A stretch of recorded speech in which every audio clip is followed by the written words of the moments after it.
कालिंदी यमुना जया जय महामाया। कालिंदी यमुना जया जय महामाया। केसी घाट बंसी बटा द्वादश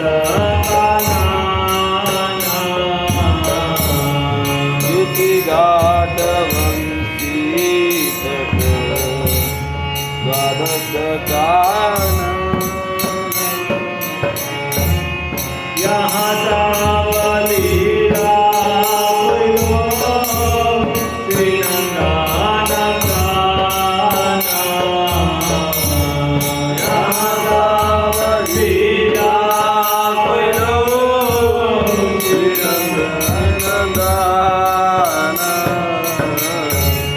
श्री नंद यशोदा जय जय गोपाल श्री नंद यशोदा जय गोपाल श्री रामानि जय जय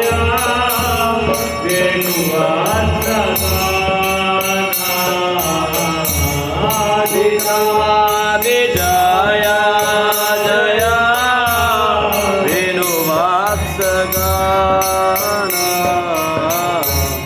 जय विश्वभानु जय कीर्तिदासुंदरी जय वृषभानु जय कीर्तिदासुंदरी जय पौर्णमासी जय अभिरानगारी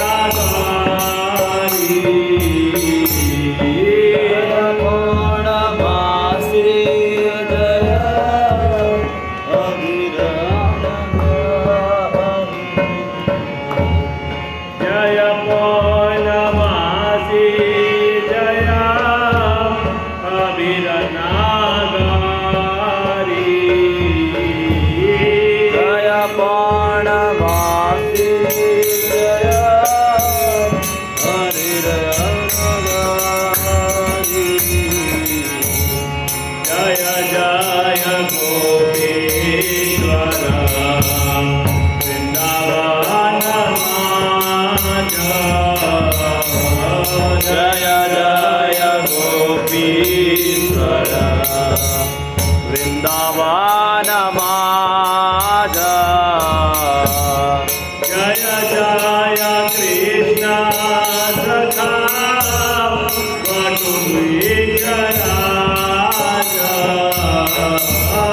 जय जय कृष्ण सखा बटुद्विजराज जय राम दास जय रोहिणी नंदन जय राम घाट जय रोहिणी नंदन जय जय वृंदावन वासियात जय जय वृंदावन वासियत जन जय द्विज भक्ति जय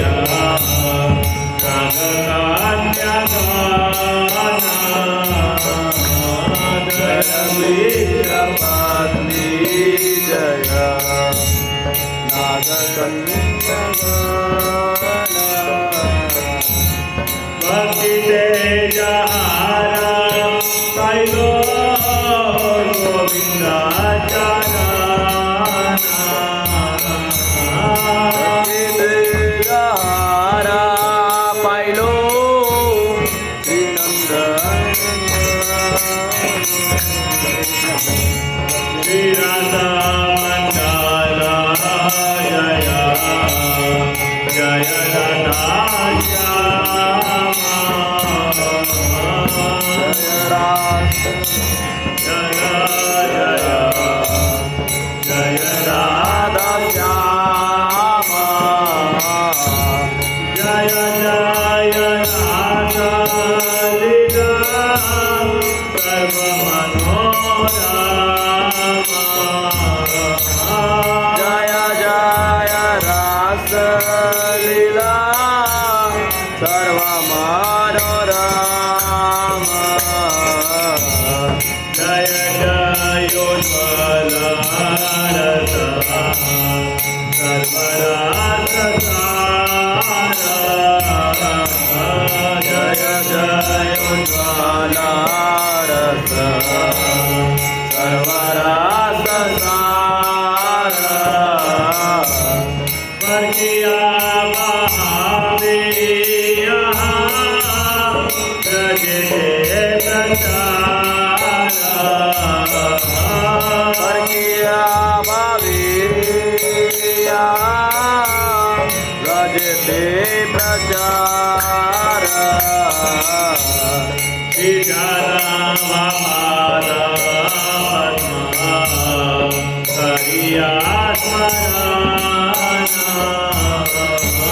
विधान विपाद पद्मा करिया स्मरण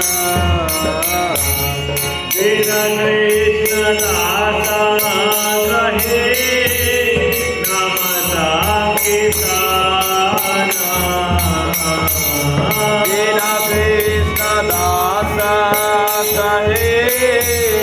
नाम संकीर्तन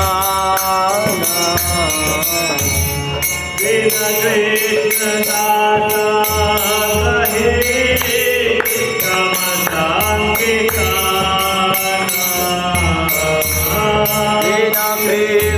दासे नाम संकीर्तन जय राधे जय Radhe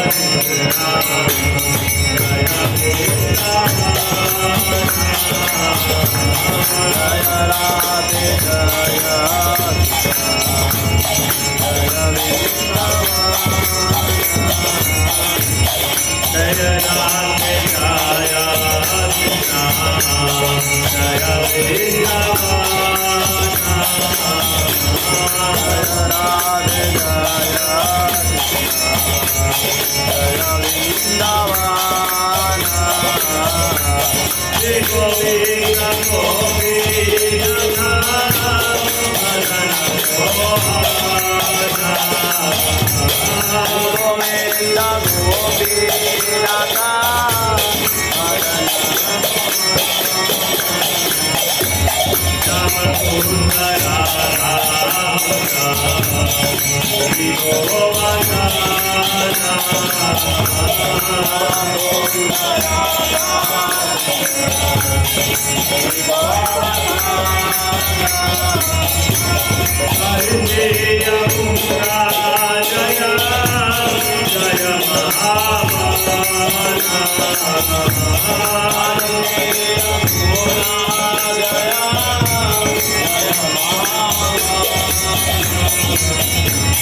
Hare Krishna, Hare Krishna, Krishna Krishna, Hare Hare, Hare Rama, Hare Rama, Rama Rama, Hare Hare, Hare Krishna, Hare Krishna, Krishna Hare Hare, Hare Rama,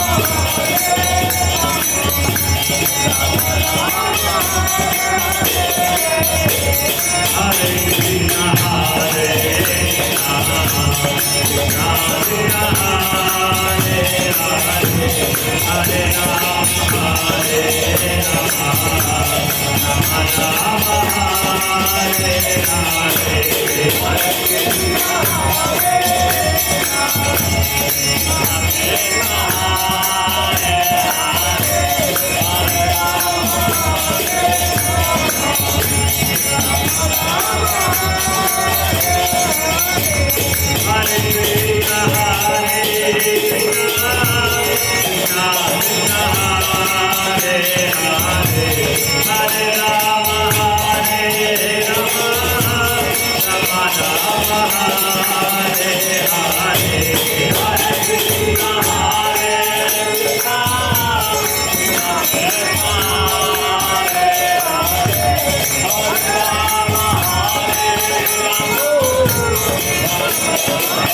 हरिनाम संकीर्तन के जगत गुरु श्रील प्रभुपाद के निताई गौर प्रेमानंदे हरि बोल।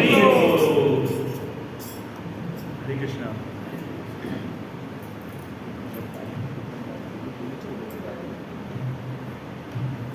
ओम नमो भगवते वासुदेवाय। ओम नमो भगवते वासुदेवाय। ओम नमो भगवते वासुदेवाय।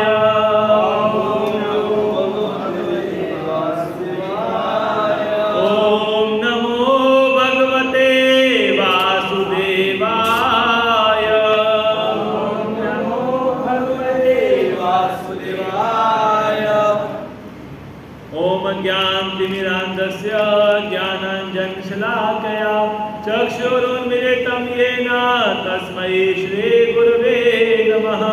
श्रीचैतन्यमनोभीष्टं स्थापितं येन भूतले स्वयं रूपः कदा मह्यं ददाति सौपदान्तिकं।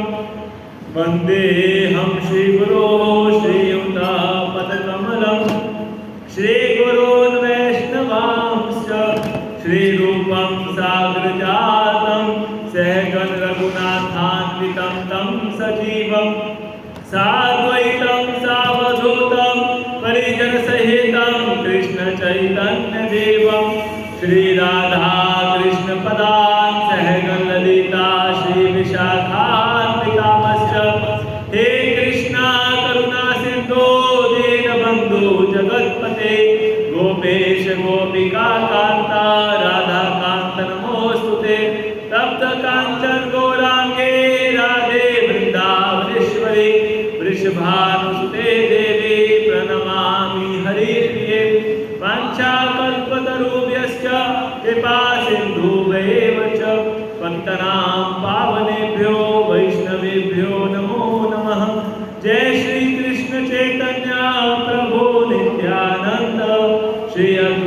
गदाधर श्रीवासादि गौर भक्त वृंद।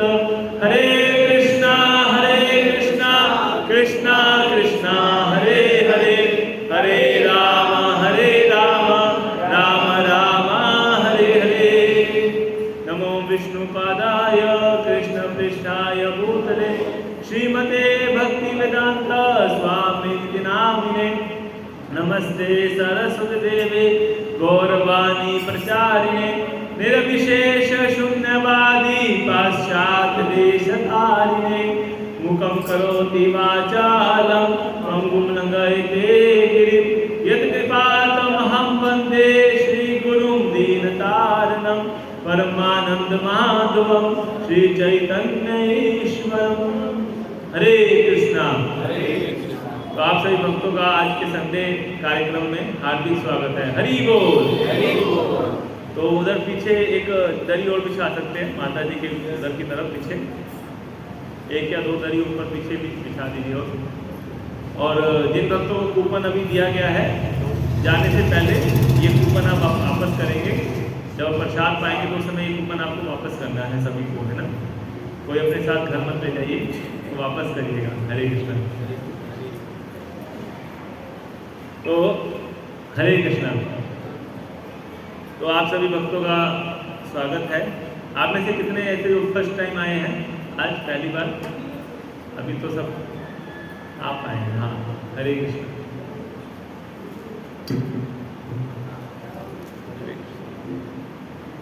तो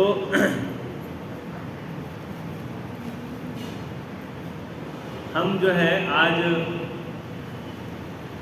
एक विशेष जो भगवान के महान भक्त हैं जिनका नाम है भीष्म पितामह, उनके बारे में हम श्रवण करेंगे। भीष्म पितामह कितने महान व्यक्तित्व थे और उन्होंने किस तरह से अपना देह त्याग किया, है ना। तो उसकी चर्चा करने का प्रयास करेंगे। तो भीष्म पितामह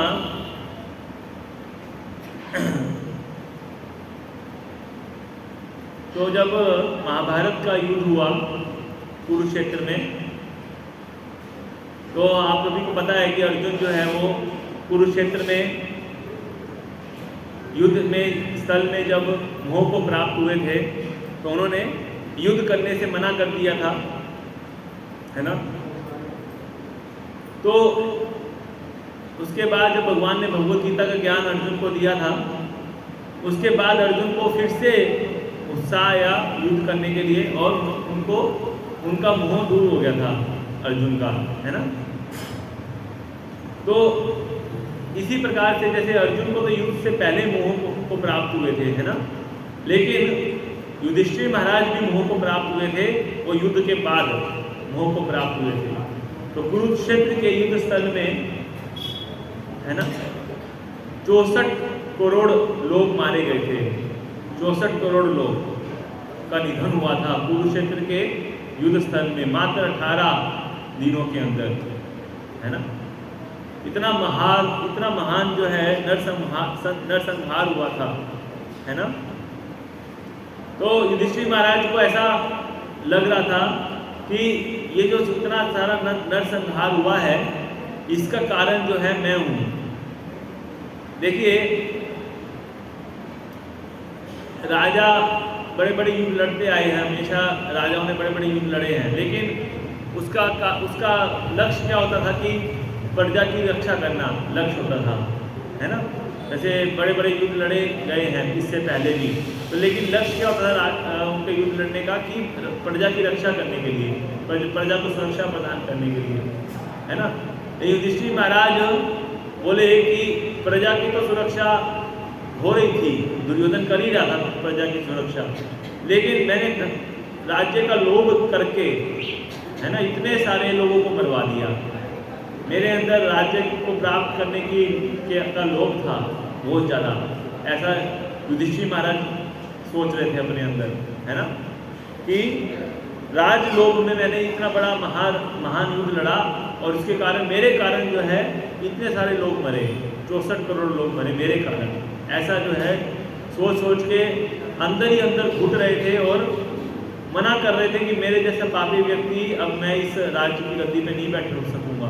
ये जो राजगद्दी है, इसी गद्दी पे बैठने के लिए इतने सारे लोगों का वध हुआ है, अब ये गद्दी पे मैं नहीं बैठ सकता। ऐसे करके उन्होंने मना कर दिया कि मैं राजा नहीं बनूंगा, है ना। तो उस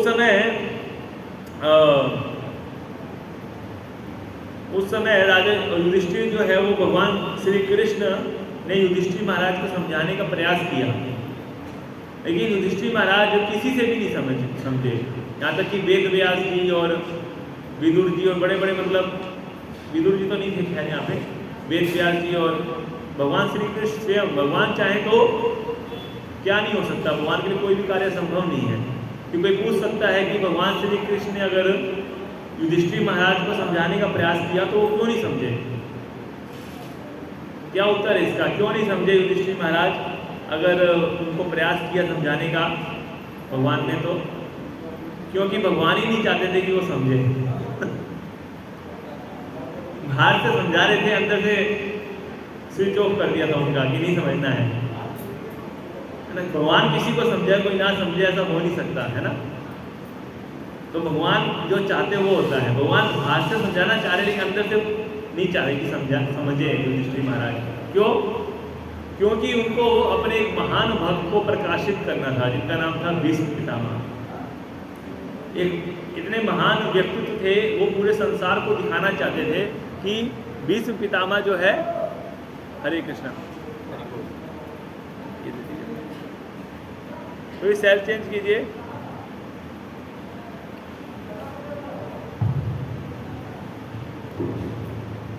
हरे कृष्ण। तो संसार को दिखाना चाहते थे कि कितने बड़े महान व्यक्तित्व थे ये भीष्म पितामह। यह बात जो है पूरे संसार के सामने प्रकाशित करना चाहते थे, है ना। देखिए, हम में से प्रत्येक व्यक्ति जो है अब संसार में प्रसिद्ध होना चाहता है ना। अपने यश को हम बढ़ाना चाहते हैं। हम चाहते हैं कि हमको लोग जाने, है ना। आप में से कितने ऐसे भक्त हैं जो चाहते हैं कि हम जो है सेलिब्रिटी बन जाएं? कितने लोग हैं? हाथ खड़ा कीजिए। सब चाहते हैं, अभी शर्म के मारे हाथ खड़ा नहीं कर रहे हैं। सबके मन में ये लड्डू है कि सेलिब्रिटी बन जाऊं मैं, है ना। पूरे संसार में लोग मेरे को जाने, मेरे भी फॉलोअर्स हो, यूट्यूब के ऊपर सब्सक्राइबर्स हो बहुत सारे, है ना। हर व्यक्ति सेलिब्रिटी बनना चाहता है, हर व्यक्ति चाहता है कि मैं जो है प्रसिद्ध हो जाऊं, है ना। तो एक्चुअल में ये हमारे चाहने से संभव नहीं है। हम चाहेंगे वो चीज़ नहीं होती है। क्या होता है? भगवान जो चाहते हैं वो होता है एक्चुअल में। भगवान भीष्म पितामह को सेलिब्रिटी बनाना चाहते हैं, है ना। तो इसलिए भगवान अगर चाहेंगे तो ऐसा होता है एक्चुअल में, है ना। एक भक्त को कभी भक्त नहीं चाहता कि वो प्रसिद्ध हो। एक भक्त का ये लक्षण है कि भक्त कभी नहीं चाहता कि मेरे को सारा संसार जाने। उसकी ऐसी पूजा प्रतिष्ठा लाभ जो है कि प्राप्त करने की इच्छा नहीं होती। भक्त नहीं चाहता कि लोग उसकी पूजा करें, लोग उसको सम्मान दें, है ना, उसको जो है प्रतिष्ठा मिले समाज में, वो नहीं चाहता ये चीज़। हमारे एक आचार्य हैं जिनका नाम है भक्ति सिद्धांत सरस्वती ठाकुर। कितने लोगों ने नाम सुना है भक्ति सिद्धांत सरस्वती? 1 2 3 4 बस। भक्ति सिद्धांत सरस्वती महाराज कौन थे बताइए? भक्ति सिद्धांत सरस्वती, हाँ अच्छा, आप बताइए कि यहाँ पे किसने हाथ खड़ा किया थे? आपने? हाँ, प्रभुपाद जी के गुरु महाराज थे ना। प्रभुपाद जी गुरु महाराज हमारी संस्था के जो फाउंडर आचार्य उनके गुरु महाराज थे भक्ति सिद्धांत सरस्वती। वो बोलते थे कि प्रतिष्ठा जो है वो क्या है? सुक्रेण निष्ठा। प्रतिष्ठा की जो इच्छा है, प्रतिष्ठा की जो आशा है, प्रतिष्ठा आशा क्या है? प्रतिष्ठा की आशा शुकर की निष्ठा के समान है। सुअर का मल है ना। सुअर क्या खाता है? मल खाता है। लेकिन सुअर का मल का जो एसेंस होता है वो सुअर का मल निकलता है ना। मल खाने से मल निकलता है। मल का एसेंस शुक्रेण निष्ठा वो क्या है? प्रतिष्ठा प्राप्त करने की आशा को बोला गया है। प्रतिष्ठा प्राप्त करने की जो इच्छा है हमारे अंदर कि हम जो है प्रसिद्ध हो जाए पूरे संसार में, है ना। ये जो इच्छा है ये सूअर के मल के समान है, इतना घृणित है ये सब की इच्छा नहीं होनी चाहिए एक्चुअल में, है ना। तो भक्त जो है हमेशा उसे पीछे नहीं भागता, भक्त उससे हमेशा दूर रहता है। भक्त नहीं चाहता कि उसकी प्रतिष्ठा जो है पूरे लोग उनको जाने, भक्त की ऐसी इच्छा नहीं होती, है ना। लेकिन भगवान अगर चाहें तो भक्त को जो है भगवान प्रसिद्ध करना चाहते हैं, भक्त भगवान को प्रसिद्ध करना चाहता है पूरे संसार में, और उल्टा भगवान जो अपने भक्त को प्रसिद्ध करना चाहते हैं पूरे संसार में। प्रतिस्पर्धा होती है आपस में दोनों के अंदर, कौन ज़्यादा किसको प्रसिद्ध करेगा। श्रील प्रभुपाद जी ने कृष्ण को पूरी दुनिया में प्रसिद्ध कर दिया, और प्रभुपाद जी ने उल्टा, और भगवान कृष्ण ने प्रभुपाद को पूरी दुनिया में प्रसिद्ध कर दिया। हरि बोल, है ना। श्रील प्रभुपाद जी पूरी दुनिया में प्रभुपाद जी को जानते हैं सब, ऐसा कोई देश नहीं है जो श्रील प्रभुपाद जी को नहीं जानता, है ना। सारी दुनिया में प्रभुपाद जी का यश फैल गया, क्यों? क्योंकि भगवान कृष्ण की इच्छा थी ऐसी। तो इस तरह से युधिष्ठिर महाराज क्या नाम है, भीष्म पितामह को प्रसिद्ध करना चाहते थे भगवान श्री कृष्ण, इसलिए भगवान श्री कृष्ण ने युधिष्ठिर महाराज को मना कर दिया। मना क्या किया, उनको अंदर से उत्साह नहीं दिया कि तुम समझो कि भगवान क्या, वो भीष्म पितामह से संदेश दिलवाना चाहते थे एक्चुअली, है ना, भीष्म पितामह से। तो भीष्म पितामह जो थे वो उनका गंगा पुत्र थे, वो गंगा जी के पुत्र थे, उनका नाम देवव्रत था पहले। तो भीष्म नाम इसलिए पड़ गया क्योंकि उन्होंने भीष्म प्रतिज्ञा करी कि मैं आजीवन ब्रह्मचर्य व्रत का पालन करूंगा। एक क्षत्रिय के लिए इस प्रकार से प्रतिज्ञा करना ये बहुत बड़ी बात है। पहले के समय में लोग क्षत्रिय जो है वो कई विवाह करते थे, एक नहीं दो नहीं, कई विवाह करते थे। भगवान श्री कृष्ण 16,000 विवाह किए, 16,108, है ना। इसी तरह से कई सारी पत्नियां होती थी, कई सारे विवाह करते थे क्षत्रिय। लेकिन क्षत्रिय होने के बावजूद भीष्म पितामह ने इतना कठिन व्रत लिया कि मैं आजीवन ब्रह्मचारी रहूंगा, है ना। इसी कारण से इतनी भीषण प्रतिज्ञा के कारण उनका नाम क्या पड़ गया, भीष्म। भीष्म नाम से उनको जानने लगे, है ना। और शांतनु उनके पिताजी का नाम था। तो गंगा माता जो है वो उनके कई सारी संतान पहले मर चुकी थी, और एक ही संतान थी उनकी मेनली जो भीष्म पितामह थे। उनका जो पालन पोषण हुआ था वो पृथ्वी पे नहीं हुआ था, स्वर्ग में हुआ था। स्वर्ग में शिक्षा ग्रहण करके स्वर्ग में पालन पोषण हुआ था, और उसके बाद वो पृथ्वी पे आए थे। उसके बाद किस पे आए थे, पृथ्वी पे। ये दूसरा चेयर दूसरा ले लीजिए, इसको चेयर को हटा दीजिए, दूसरा चेयर ले लीजिए। लाल वाला स्टूल भी अच्छा है, वो भी दे सकते थे वैसे, ठीक है, ओके। हरे कृष्ण। तो देखिए उनका जो है, उनको जब पृथ्वी पे लाए तो शांतनु महाराज जो है वो सत्यवती से उनका विवाह होने वाला था, शांतनु का। तो सत्यवती का पुत्र ही राजा बने, ऐसे उनके पिताजी की इच्छा थी, है ना। तो इसलिए शांतनु जो है वो बड़े भाई थे युधिष्ठिर महाराज, ये भीष्म पितामह, देवव्रत नाम था इनका, देवव्रत। तो शांतनु जो है वो, लेकिन सत्यवती के पिताजी तैयार नहीं थे जब तक कि ये बात सिद्ध नहीं हो जाती कि इसी सत्यवती का पुत्र राजा बनेगा। तो देवव्रत ने इतनी भीषण प्रतिज्ञा किया कि मैं विवाह ही नहीं करूँगा, है ना। पहले तो उन्होंने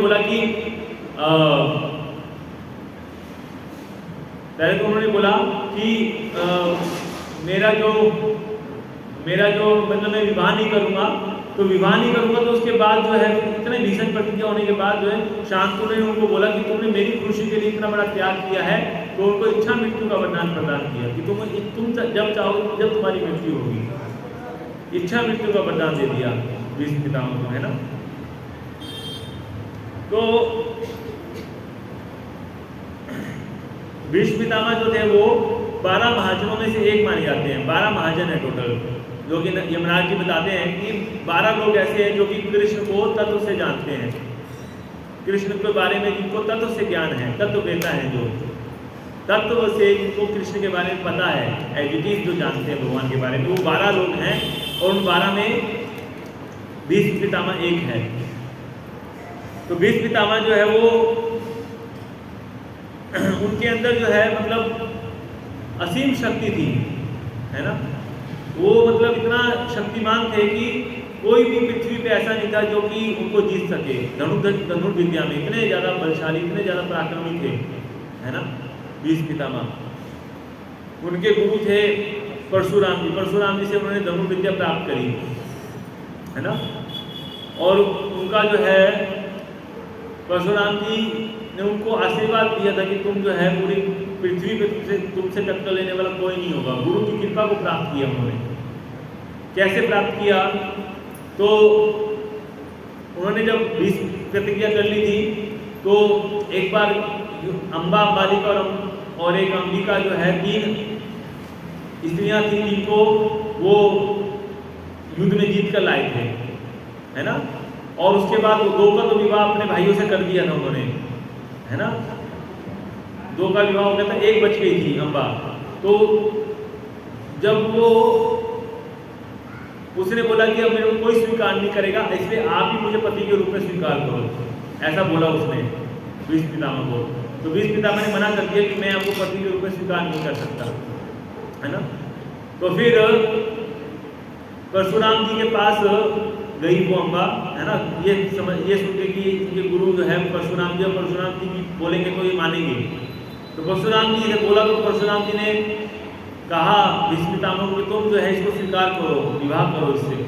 तो भीष्म पितामह ने बड़े ही विनम्रता के साथ मना कर दिया कि नहीं, मैं आपकी आज्ञा नहीं मान सकता, मैं इससे विवाह नहीं करूँगा। तो परशुराम जी बड़े क्रोधित हो गए और उन्होंने बोला कि अगर तुम इससे विवाह नहीं करोगे तो तुम्हें इससे युद्ध करना पड़ेगा। वो गुरु थे, गुरु से युद्ध करना एक बार शोभा नहीं देता, लेकिन अपनी प्रतिज्ञा को सुरक्षित रखने के लिए उन्होंने बोला कि नहीं, मैं आपके साथ युद्ध करूँगा, कोई दिक्कत नहीं है। तो फिर परशुराम जी से युद्ध किया भीष्म पितामह ने। इतना भयंकर युद्ध हुआ, है ना। दोनों के दोनों इतने परम पराक्रमी थे और इतना भीषण युद्ध हुआ, लेकिन कोई जीत नहीं रहा है, एक दूसरे को जीत नहीं पा रहे हैं। तो इतना भयंकर युद्ध करने के बाद इतने खुश हो गए परशुराम जी कि मैंने तुमको जो शिक्षा दी है तुम इतने बढ़िया से समझ लिया, इतना प्रैक्टिस किया तुमने जबरदस्त तरीके से, है ना, मेरी शिक्षा का। तो बड़े खुश हो गए और एकदम उनको आशीर्वाद दिया कि मैं तुमको आशीर्वाद देता हूँ कि पूरी दुनिया में तुम्हारे सामने कोई नहीं टिक सकेगा, तुम विश्व विजेता हो, ऐसा आशीर्वाद देके चले गए परशुराम जी। तो गुरु के आशीर्वाद प्राप्त किया उन्होंने, है ना। इसी तरह से जब हम गुरु की कृपा को प्राप्त कर लेते हैं, उनके आदेशों को जब अपने जीवन में उतारते हैं और जब वो प्रसन्न हो जाते हैं हमसे, तब हमारे को संसार में किसी प्रकार की कोई भी शक्ति हमको कष्ट नहीं पहुंचा सकती, कोई भी हम विजयी हो सकते हैं हमेशा के लिए, है ना। ये गुरु के आशीर्वाद की महिमा है। तो इसलिए गुरु को प्रसन्न करने का प्रयास करना चाहिए हमेशा, है ना। तो भीष्म पितामह जब उनको कोई जीत नहीं सकता था, युद्ध स्थल में युद्ध हो रहा है ना। कभी इतनी तेजी से युद्ध कर रहे हैं कि भगवान को भी अपना अस्त्र उठाना पड़ गया। भगवान ने प्रतिज्ञा करी कि मैं जो है युद्ध भूमि में अस्त्र नहीं उठाऊंगा, ऐसी प्रतिज्ञा कर रखी थी कृष्णा ने, है ना। तो उधर दुर्योधन जो है वो हमेशा इल्जाम लगाया करता था किसके ऊपर?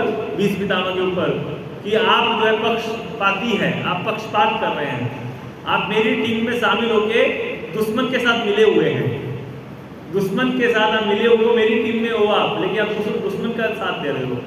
ऐसे उसको उनके ऊपर लांछन लगाया। एक वीर, एक क्षत्रिय के लिए सब कलंकित है, ये कलंक है एक प्रकार का, इस प्रकार का लांछन। तो एक क्षत्रिय सहन नहीं कर सकता इस चीज को, है ना, कि कोई कहे कि हाँ तुम जो है द्रोही हो, ऐसा मतलब सहन नहीं कर पाए भीष्म पितामह। उन्होंने तुरंत प्रतिज्ञा कर लिया कि मैं जो है कल ही 5 पांडवों का वध कर दूंगा। कल जो है 5 पांडव जो है परसों का सूर्य नहीं देखेंगे, कल में वो मर जाएंगे 5 के 5। ऐसा करके भीष्म ऐसा प्रतिज्ञा कर लिया। और बोले कि ये 5 बाण उनके पास थे, सामने पड़े हुए थे 5 बाण। बोले ये 5 बाण पे, एक पे अर्जुन का नाम लिख दिए, एक पे भीम का, और एक पे युधिष्ठिर का, और एक पे नकुल का, एक सहदेव, 5 का नाम लिख दिए। बोले इन 5 बाणों से 5 पांडव कल की युद्ध भूमि में मर जाएंगे, ये मेरी प्रतिज्ञा है। ऐसा प्रतिज्ञा कर लिया और दुर्योधन एकदम खुश हो गया। अब बात बनी है, वो जो चाहता था वो बोला अब मेरी बात बन गई, अब तो कल पांडव गए काम से, और एक 5 बाण जो है मेरे को दे दीजिए। तो भीष्म पितामह बोले क्यों, तुम क्यों मांग रहे हो? बोले मेरे को दे दो, मैं कल युद्ध भूमि में दूंगा तुमको डायरेक्ट। 5 मेरे को दे दो, मैं अपने पास रखूंगा, रात में कल के युद्ध में मैं सीधा युद्ध भूमि में डायरेक्ट दूंगा आपको। तो अपने लेके चला गया दुर्योधन और जाके सो गया आराम से। उधर कृष्ण की जो है टेंशन हो गई भगवान को टेंशन हो गया, अरे भाई ये तो भीष्म पितामह ने ऐसा प्रतिज्ञा कर लिया है, अब तो पांडवों की जान पे बनाई है। भगवान को अपने भक्तों की चिंता, और ये 5 पांडव अपना आराम से सो रहे हैं और भगवान की नींद उड़ गई है, कृष्णा जग गए। भगवान तो सब जानते हैं सृष्टि के कण कण में क्या हो रहा है, इसलिए भगवान का एक नाम है अभिज्ञ। अभिज्ञ का मतलब यह है कि सृष्टि के कोने कोने में क्या घटना घट रही है कृष्ण को सब पता है, कुछ भी छिपा नहीं है भगवान से, कुछ भी नहीं छिपा है। हम 100 सालों के भीतर भी कुछ कार्य करेंगे ना, कृष्ण देख रहे हैं, भगवान से कुछ नहीं छिप सकता है कृष्णा से। तो कृष्ण को पता चल गया, तो कृष्ण जो है वो एकदम गए, उठ गए और उसके शिविर में गए, अर्जुन के शिविर में, और बोले उठो अर्जुन उठो। पर क्यों कृष्णा, क्या डिस्टर्ब कर रहे हो, सोने दीजिए ना, अभी सवेरा थोड़ी हुआ है युद्ध के लिए करने के लिए। बोले बहुत बड़ी प्रॉब्लम हो गई है, उठना पड़ेगा अभी तुरंत। तो क्या हो गया? तो अर्जुन को भगवान बोले कि तुरंत अभी तुमको जो है दुर्योधन के शिविर में जाना पड़ेगा। बोले इतनी रात को दुर्योधन के शिविर में क्यों जाऊं, क्या हो गया? बोले तुम्हें जाना है और उससे तुम्हें 5 बाण मांगने हैं। 5 बाण, कौन से 5 बाण मांगने हैं? बोले तुम्हें पता है कि क्या हुआ है?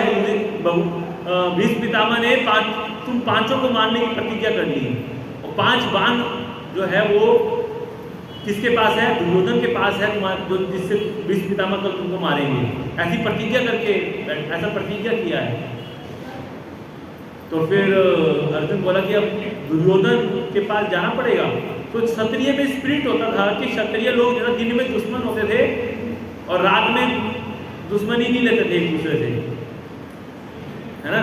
क्षत्रिय में स्पिरिट होता है कि युद्ध के समय में दुश्मन है एक दूसरे के, लेकिन अब युद्ध खत्म हो गया तो अब जो है अब ज़्यादा शत्रुता नहीं रखेंगे एक दूसरे के प्रति, रात में आराम से मिल बांट का नाम से रहेंगे, कि रात में घुस के कि एक दूसरे के ऊपर आक्रमण कर दिया, ऐसा नहीं होता था। क्षत्रिय स्पिरिट में ऐसा नहीं होता था। कोई कायर व्यक्ति ऐसा करेगा तो बात अलग है, लेकिन कोई क्षत्रिय है वो ऐसा कभी नहीं करेगा। इसलिए कोई डर नहीं होता था कि शत्रु जो है रात में कभी आक्रमण ना कर दे। आजकल तो क्या है, आजकल तो युद्ध होता है रात में और दिन में कुछ पता ही नहीं है, किसी भी समय बम गिरा देते हैं। उसके बाद पहले के समय ऐसा नहीं था, पहले के समय युद्ध भी होते थे तो बड़े नियम से होते थे। जैसे दिन छिप गया, सूर्य अस्त हो गया, युद्ध विश्राम कर दो, रुक जाओ, खत्म, अब कोई नहीं लड़ेगा आपस में। अब मिल बैठ के एक साथ मिल के पार्टी भी कर सकते हैं, खा भी सकते हैं आराम से, कोई टेंशन नहीं था। जरासंध के साथ जब युद्ध हो रहा था किनका, भीम का, तो दिन में तो भीम और जरासंध ऐसे लड़ते थे एक दूसरे से जैसे एक दूसरे की जान ले लेंगे, और रात में आपस में बैठ के चेस खेलते थे, आपस में मित्रतावत जो है व्यवहार करते थे रात में, और दिन में एक दूसरे की जानलेवा होके एक दूसरे का लड़ते थे। कई महीनों तक ऐसे, कई दिनों तक ऐसे चलता रहा, मतलब युद्ध में, है ना। तो इस तरह का स्पिरिट होता था एक्चुअली, यानी कि युद्ध भी नियम से लड़े जाते थे। तो अर्जुन जो है दुर्योधन के शिविर में चले गए। दुर्योधन बड़ा आश्चर्यचकित हुआ, अरे भैया आप आ गए क्या, क्या बात होगी, बोलो इतनी रात को आया, बोलो तो मैं सारा राज्य तुमको दे देता हूँ, बोलो तुम क्या, आप मुझसे कुछ भी मांगो, मैं कोई दिक्कत नहीं है, आप मेरे शिविर में आए हो, बोलो क्या चाहिए तुमको, बोलो सारा राज्य तुमको दे दूं अभी बिना युद्ध किए, बताओ। ऐसा बोला दुर्योधन। बोला नहीं नहीं भैया ऐसा नहीं है, हम लड़के ही युद्ध राज्य लेंगे, लड़ेंगे तो जीतेंगे ही तभी लेंगे, ऐसे नहीं लेंगे। तो क्या चाहिए, क्या तुम्हारी इच्छा क्या है, फिर इतनी रात को क्यों आए हो, क्या चाहिए तुमको? तो बोले मेरे को 5 बाण दे दीजिए। कौन से 5 बाण? वो एकदम आश्चर्यचकित हो गए, कौन से 5 बाण की बात कर रहे हो भाई, क्या? वो एकदम आश्चर्यचकित हो गया, नहीं ये कहाँ से आगे 5 बाण मांग रहे हैं, कौन से 5 बाण की बात कर रहे हो? अरे वही बाण जो आप अभी लेकर आए हो भीष्म पितामह से। अरे तुमको कहाँ से पता चल गया? ये तो उस समय तो कोई था ही नहीं वहां पे, मैं और भीष्म पितामह 2 ही लोग थे, तुमको कहाँ से पता चल गया कि 5 बाण लेकर आए हो? बोले पता चल गया, बस हमसे कोई चीज छुपती नहीं है। तो दुर्योधन को समझ में आ गया कि ये तो कृष्ण की चाल है ना। उसको फिर भी समझ में नहीं आया, खैर उसकी मोटी बुद्धि थी तो समझ में आया। तो फिर जो है दुर्योधन जो है वो बोला कि अब तो देना ही पड़ेगा, वचन दे दिया था कि भाई जो मांगोगे दे दूंगा। तो बड़ी नाराज होके, मतलब बड़े ही दुखी होके जो है 5 बाण निकाल करके दे दिए अर्जुन को। तो ये बात जो है किसको पता चली? भीष्म पितामह को पता चली। तो भीष्म पितामह बड़े ही गुस्सा में आ गए, बोले मेरी प्रतिज्ञा को कृष्ण ने पूरा नहीं होने दिया, और अब मेरी प्रतिज्ञा को कृष्ण ने पूरा नहीं होने दिया, मैं भी कृष्ण की प्रतिज्ञा को पूरा नहीं होने दूंगा। उन्होंने प्रतिज्ञा करी है कि मैं अस्त्र नहीं उठाऊंगा, अब या तो उनको अपनी प्रतिज्ञा तोड़नी पड़ेगी या कल अर्जुन मरेगा युद्ध में। क्या वो 5 बाण नहीं होंगे तो क्या मैं नहीं मार सकता अर्जुन को? फिर भी मारूंगा अर्जुन को, है ना। तो अगर कृष्ण को अर्जुन को बचाना तो उनको अपनी प्रतिज्ञा तोड़नी पड़ेगी, उनको अस्त्र उठाना पड़ेगा, ऐसा विवश होना पड़ेगा उनको। ऐसा मन में भाव रख के अर्जुन भीष्म पितामह ने ऐसा भयंकर युद्ध किया, ऐसा भयंकर, ऐसा लग रहा था कि सारी तरफ जो है हाहाकार मच गया, सारी युद्ध भूमि में हाहाकार मच गया। अर्जुन भी कांपने लगा, उसके हाथ से बाण जो है फिसल गया। अब ऐसी परिस्थिति हो गई कि अगर भगवान अपना अस्त्र नहीं उठाएंगे तो बस अर्जुन गया काम से। ऐसी परिस्थिति बन गई। भगवान तुरंत जो है अपने रथ से कूद गए, यहाँ तक कि रथ भी टूट गया था, अर्जुन का रथ भी तोड़ दिए भीष्म पितामह अपने अस्त्र से। फिर उसी रथ के पहिए को भगवान अपने हाथ पे उठा लिए और बोले कि अब मार दूंगा, अगर युद्ध नहीं रोका तो तुमने, युद्ध करना रोका नहीं तो तुम्हें इसी पहिए से मार दूंगा। रथ का पहिया अपने हाथ पे उठा लिए भगवान, और जैसे रथ का पहिया हाथ पे उठाए उसी समय जो है भीष्म पितामह ने अपने अस्त्र रख दिया नीचे और तैयार हो गए कि अब मार दीजिए। कि भक्त तो हमेशा तैयार रहता है कि भगवान के हाथों मरने का मौका मिल रहा है, अब तो इससे बढ़ के और क्या चाहिए। मृत्यु तो हरेक को आनी है संसार में, लेकिन भगवान के हाथों मरने का मौका मिले इससे बढ़ के और क्या है। तुरंत तैयार हो गए भीष्म पितामह कि आप मार सकते हो, अभी मार दीजिए, है ना। इस तरह से, लेकिन भगवान ने केवल दिखाया था, चलाया नहीं, केवल दिखाया, है ना। लेकिन उसी समय अर्जुन ने जो है पैर पकड़ लिए भगवान के और उनको रोक लिया कि हे प्रभु आप जो है अपना अस्त्र मत उठाइए, मेरे को आप मौका दीजिए, अब मैं जो है मोह रहित होके अब मैं लड़ूंगा अच्छे से, है ना। तो इस तरीके से भीष्म पितामह ने जो है भगवान को भी विवश कर दिया कि वो अपनी प्रतिज्ञा को क्या करे, तोड़े, प्रतिज्ञा को तोड़ दे। और भगवान ने भक्त के वशीभूत होके अपनी प्रतिज्ञा तोड़ी। तो मैं ये बता रहा था कि ये जो भीष्म पितामह है ये कितने बड़े महाजन हैं, है ना। भगवान से लड़ रहे हैं, वीर्य रस का स्वागत कर रहे हैं। भगवान जब उनके बाण भगवान के शरीर को भेद रहे हैं, एक्चुअली बताया जाता है कि भगवान के शरीर से खून बह रहा था भीष्म पितामह के बाणों से। इतना बाण जो है सारथी के ऊपर भी बाण चल रहे थे, नहीं कि केवल उसके ऊपर अर्जुन के ऊपर बाण चल रहे थे, भगवान के ऊपर बाण चला रहे हैं भीष्म पितामह। और जो भगवान को ऐसा लग रहा है कि मेरे को फूल डाल रहे हैं मेरे चरणों में, भगवान जो है उनके बाणों को ऐसे स्वीकार कर रहे हैं जैसे कि कोई भगवान को फूल चढ़ा रहा है उनके चरणों में। ये है भगवान, ये वीर्य रस का स्वागत कर रहे हैं भगवान इसमें भीष्म पितामह के द्वारा, है ना। तो भीष्म पितामह जो है वो महाजन है, महान भक्त हैं भगवान के, है ना। और वहाँ पर जो है युधिष्ठिर महाराज को जो है बड़ी चिंता हो गई कि अरे कैसे जीतूंगा, कैसे जीत पाएंगे हम कौरवों को, क्योंकि जब तक भीष्म पितामह द्रोण जिंदा है जब तक कोई नहीं जीत सकता दुर्योधन को, कौरवों को, है ना। और भीष्म पितामह ने बोला कि देखो युधिष्ठिर, मैं अगर अस्त्र ना भी उठाऊं, एक डंडा दे दो मेरे हाथ में, केवल एक डंडा, और जितने देव दानव असुर जितने हैं सूर असुर जितने हैं, ये सभी अगर एक साथ मिल भी जाए और मेरे पे आक्रमण कर दे, मेरे हाथ में केवल एक डंडा है, तो भी मेरे को नहीं जीत पाएगा कोई। इतना पराक्रमी है, इतना पराक्रम है मेरे अंदर है, और मेरे रहते तुम कैसे जीत पाओगे दुर्योधन को? संभव नहीं है। तो युधिष्ठिर महाराज ने बोला कि प्रभु आप कुछ तो बताइए, कैसे जीत पाएंगे? बोले इसका एक ही उपाय है।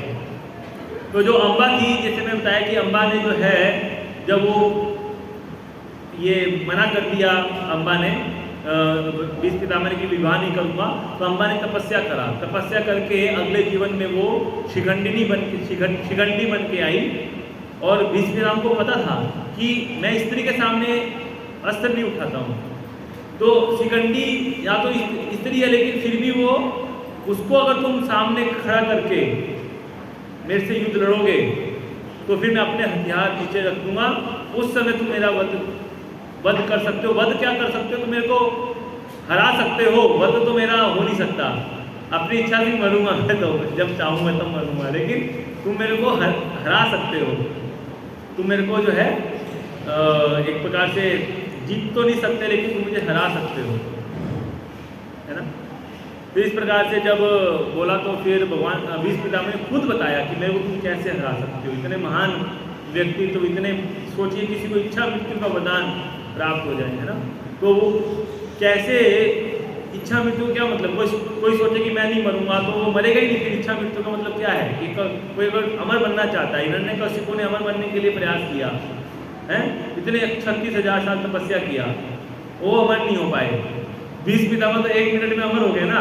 कहने का मतलब है इच्छा मृत्यु का क्या मतलब है? अगर मैं इच्छा करूँगी नहीं मरूँ तो नहीं मरूँगा, कभी नहीं मरूँगा, कभी नहीं।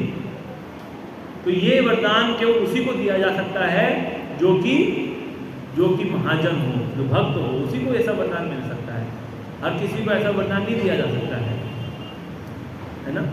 तो भीष्म पितामह जो है वो, जब अर्जुन के जो तीर जो है भीष्म पितामह के शरीर में वो भेद दिया, है ना, तो बताते हैं कि इतने बाण लगे कि सहस्त्रों बाण ऊपर से नीचे तक, है ना, पैर तक पूरा शरीर बाणों से भिद गया। हमको कोई अगर एक कांटा अगर चुभ जाता है, गड़ जाता है, तो जब तक वो निकलता नहीं है एकदम हालत खराब रहती है। एक कांटा गड़ने से, केवल थोड़ा सा गड़े अगर तो, और उनके तो सहस्त्रों बाण शरीर के आर पार हो गए। सोचिए, शरीर के आर पार, ऊपर से लेके नीचे तक। ऐसी कोई शरीर में जगह नहीं थी जहाँ भी बाण ना लगा हो, आर पार ना हुआ हो बाण। हाँ, और बताया जाता है महाभारत में कि 58 दिन तक शरशैया पे भीष्म पितामह लेटे रहे। 58 दिन, 2 महीना शरशैया पे। हम जो है 5 मिनट के लिए भी हमारा जो शरीर एक छोटे से कांटे को सहन नहीं कर सकता, और वो बाण आर पार होने के बाद 58 दिन तक शरशैया पे रहे, है ना। और भीष्म पितामह जो है उनके शरीर से रक्त निरंतर बह रहा है, रक्त बह रहा है शरीर से, है ना। और इतना भयंकर दर्द है शरीर में, है ना। शरीर की पीड़ा का तो कोई अंत ही नहीं है, इतनी पीड़ा है शरीर में, है ना। और बताते हैं कि सारे बाण जो है वो सड़ चुके हैं। 2 महीना बीत चुका है उनको, लगभग 2 महीना कंप्लीट हो चुका है शरशैया पे लेटे हुए उनको, है ना। युद्ध महाभारत का समाप्त हो चुका था, और भगवान जो है सब लोग हस्तिनापुर वापस जा चुके थे कुरुक्षेत्र से, है ना।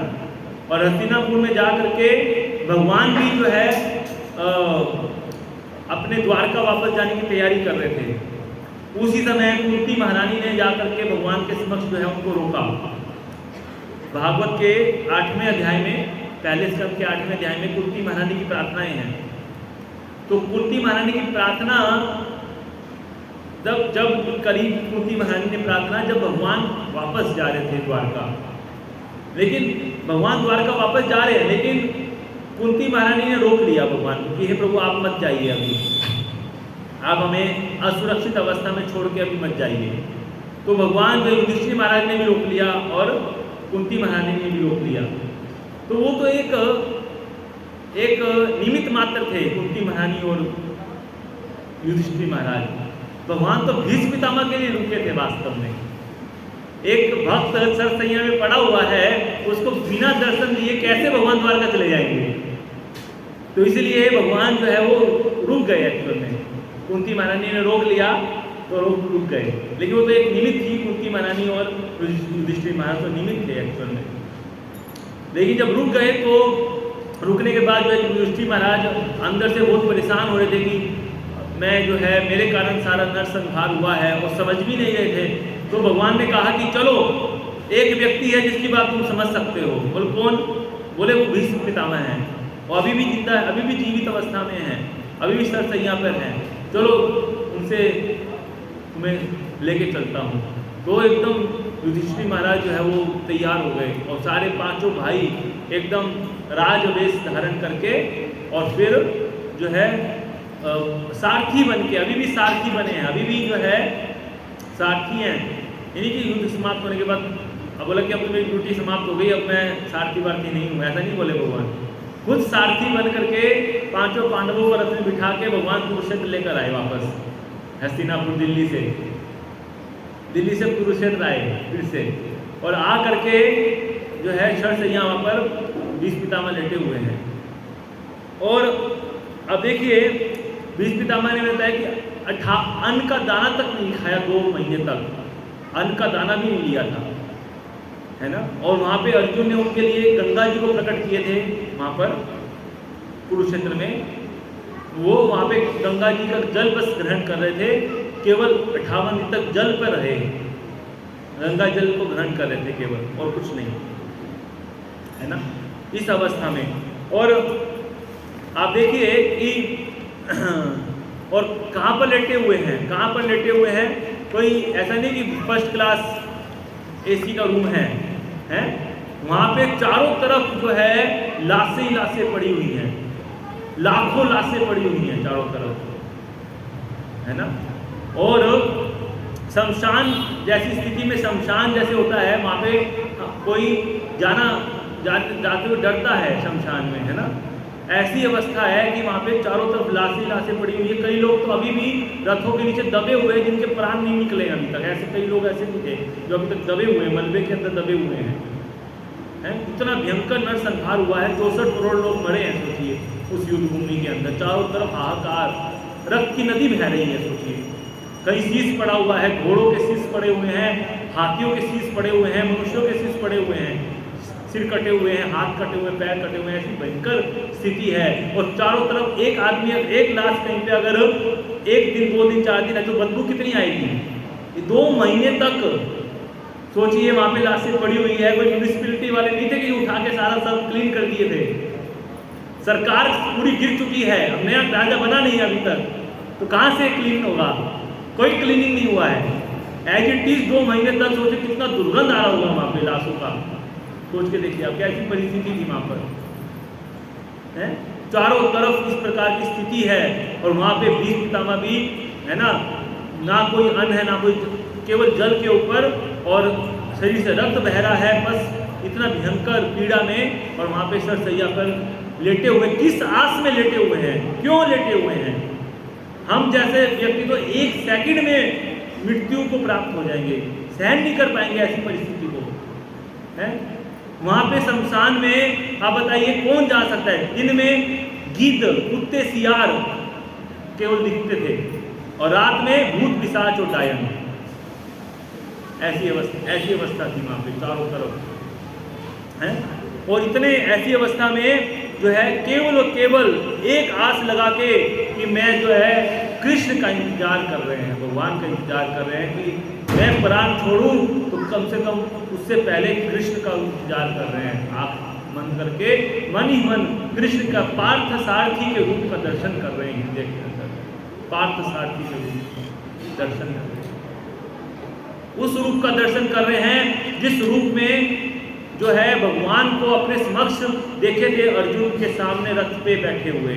उस रूप का दर्शन करके अपने मन में बसाए हुए और आंख मूंद के सब कुछ सहन कर रहे हैं। इतनी पीड़ा की अवस्था को सहन कर रहे हैं। 2 महीना बीत चुका है और वेट कर रहे हैं कि कब कृष्ण आएंगे और मेरे को दर्शन देंगे। देखिए ऐसी पीड़ा की अवस्था। हम कहते हैं प्रभु जी माला कर रहे हैं, 16 माला कर रहे हैं, भगवान क्यों नहीं आ रहे हैं? भगवान क्यों नहीं आ रहे? कब दिख क्यों नहीं रहे हैं भगवान? कृष्णा दिख क्यों नहीं रहे हैं? हम इतना शरीर स्वस्थ है, इतना सब कुछ है, 16 माला भी हमारा मन नहीं लगता है भगवान के नाम में, है?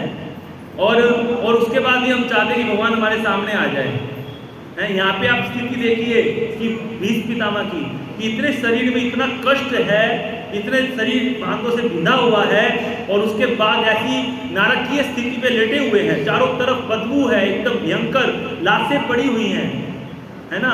और उस परिस्थिति में वहां पर कृष्ण का चिंतन कर रहे हैं आप करके, शरीर में इतना पेन है, कोई नहीं है आसपास देखने वाला। भगवान को प्राप्त करना क्या इतना सरल है? इतना सरल नहीं है। हमारे अंदर जब तक कष्ट को स्वीकार करने की क्षमता नहीं होगी, तत्ते अनुकंपान सुसमीक्षमान भुंजानैवात्मकृतं विपाकं हितवागवपुरभिर्विद्धान नमस्ते जीवेति योमुक्ति सदाय भाग। ब्रह्मा जी नारद मुनि को बता रहे हैं कि तत्ते अनुकंपान सुसमीक्षमानो भुंजानैवात्मकृतं विपाकं हितवागवपुरभिर्विद्धान नमस्ते जीवेति योमुक्ति पदे सदाय भाग। कि जब तक कोई व्यक्ति के जीवन में अगर महान कष्ट है, अगर वो अपने उस कष्ट को ये समझता है कि मेरे पिछले जीवन के कर्मों के कारण मेरे को ये कष्ट प्राप्त हुआ है, और उस कष्ट को झेलते हुए अगर वो हृदय वाणी और मन से भगवान को नमस्कार करता है और भगवान को दोष नहीं देता कभी कि प्रभु आपके कारण मेरे को कष्ट हो रहा है, और उनको बल्कि धन्यवाद देता है, हे प्रभु ये कष्ट तो जितना मेरे को हो रहा है उससे 1000 गुना होना चाहिए था, लेकिन आपकी कृपा के कारण मेरे को ये कष्ट मेरे को आपने कई गुना कम कर दिया है, उसके लिए आपका धन्यवाद। इस प्रकार से कोई अगर भगवान को वेट करता है, भगवान की कृपा का इंतजार करता है, उसको कृष्ण का दर्शन प्राप्त होते हैं। इतना सरल नहीं है। हम थोड़ा सा कष्ट होता है, हम भगवान पे अपना इल्जाम थोप देते हैं, अरे मैं तो 1 महीने से माला कर रहा हूँ, मेरे साथ ऐसा कैसे हो गया, मेरी नौकरी क्यों नहीं लग रही है, मेरा ये काम क्यों नहीं हो रहा है। अरे नौकर है क्या भगवान हमारे? हम नौकर बना देते हैं भगवान को थोड़ा सा माला करके। ऐसा नहीं होना चाहिए, है ना? हमें अपने परिस्थिति को अपने ही कर्मों का हमारे कर्मों का जो लेखा जोखा हमारे सामने आता है उसको सहन करना चाहिए, और भगवान की भक्ति में धैर्य, उत्साह, निश्चय, धैर्य, 3 चीज बनाए रखनी चाहिए। उत्साह रहना चाहिए, निश्चय होना चाहिए, और धैर्य के साथ अपनी भक्ति को चालू रखना चाहिए, निरंतर भक्ति करनी चाहिए, भगवान का ध्यान करना चाहिए। जैसे भीष्म पितामह जो है, क्या उन्होंने पाप किया? तो सोचिए, कोई पाप किए थे क्या? कोई पाप नहीं किया था, है? बल्कि आजीवन ब्रह्मचर्य व्रत का पालन किए थे, है ना? इतने बड़े महाजन हैं, इतने महान भक्त हैं, लेकिन फिर भी देखिए इतना कष्ट सह रहे हैं, इतना कष्ट सह रहे हैं। तो जो सहेगा वही पाएगा। इसलिए जो भक्ति का सबसे बड़ा लक्षण क्या है? सहनशीलता। तितिक्षु कारुणिका, तितिक्षु का क्या मतलब है? सहनशीलता। तो सहन करने का जो सहता है भक्ति में वही रहता है, और जो नहीं सहता है वो नहीं रह पाता है भक्ति में। इसलिए प्रत्येक भक्त की सहनशीलता की परीक्षा होती है, हर एक भक्त की सहनशीलता की परीक्षा होती है। और लेता कौन है वो परीक्षा? माया देवी परीक्षा लेगी, है ना?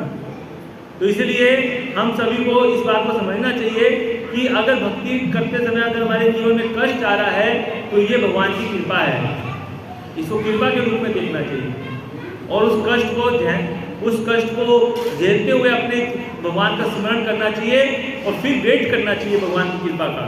और जैसे भीष्म पितामह सरसैया पर लेटे हुए हैं और कृष्ण की कृपा के लिए जो है हृदय में प्रार्थना कर रहे हैं कि प्रभु आप अपना दर्शन दीजिए, जब तक आपका दर्शन नहीं होगा तब तक अपने प्राण को मैं छोड़ूंगा नहीं, बल्कि कितना भी दर्द हो, कितनी भी पीड़ा हो, इस प्राण को मैं छोड़ूंगा नहीं। ऐसा व्रत लिया हुआ है और पकड़ के बैठे हुए अपने प्राण को। और भगवान कैसे चले जाएंगे द्वारका बिना दर्शन दिए? तो भगवान के अंदर भी इतना हृदय में उनके प्रति, भीष्म को दर्शन देने के प्रति उनके हृदय में इतनी तीव्र आकांक्षा हो रही है, इसलिए सबको लेकर आए, पूरे 5 पांडवों को बिठा करके जो है वो रथ पे लेकर आए वहाँ पर, है ना। और जैसे ही वहाँ पर लेकर के आए तो यहाँ पे सूत गोस्वामी जी बता रहे हैं, सूत गोस्वामी ने कहा, कुरुक्षेत्र के युद्ध स्थल में इतने सारे लोगों का वध करने के कारण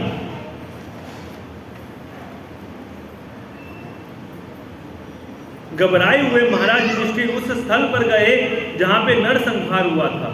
वहां पर भीष्म देव मरणासन होकर सरशैया पर लेटे हुए थे। उस समय उनके सारे भाई स्वर्ण आभूषणों से सजे हुए उच्च कोटि के घोड़ों द्वारा खींचे जाने वाले सुंदर रथों पर उनके पीछे पीछे चल रहे थे। उनके साथ व्यासदेव और धौम्य जैसे ऋषि तथा अन्य लोग थे। हे ब्रह्मर्षि, भगवान श्री कृष्ण भी अर्जुन के साथ रथ पर सवार होकर पीछे पीछे चले आ रहे थे, है ना। इसी प्रकार राजा युधिष्ठिर अत्यंत राजसी प्रतीत हो रहे थे, मानो कुबेर अपने साथियों के साथ घिरा हो। आकाश से आ गिरे देवता के समान उन्हें भूमि पर लेटे देखकर पांडव सम्राट युधिष्ठिर ने अपने छोटे भाइयों तथा भगवान कृष्ण समेत उन्हें प्रणाम किया। तो इस प्रकार से भीष्म पितामह का शरीर से तेज प्रकट हो रहा है, जैसे आकाश से कोई देवता गिरा हो। इतना बड़ा शरीर था, अट्टाकट्टा शरीर था, और पूरा शरीर जो है वो चमक रहा है। इतने दिनों से 2 महीने से सरसैया में लेटे हैं, फिर भी शरीर जो है वो चमक रहा है ना।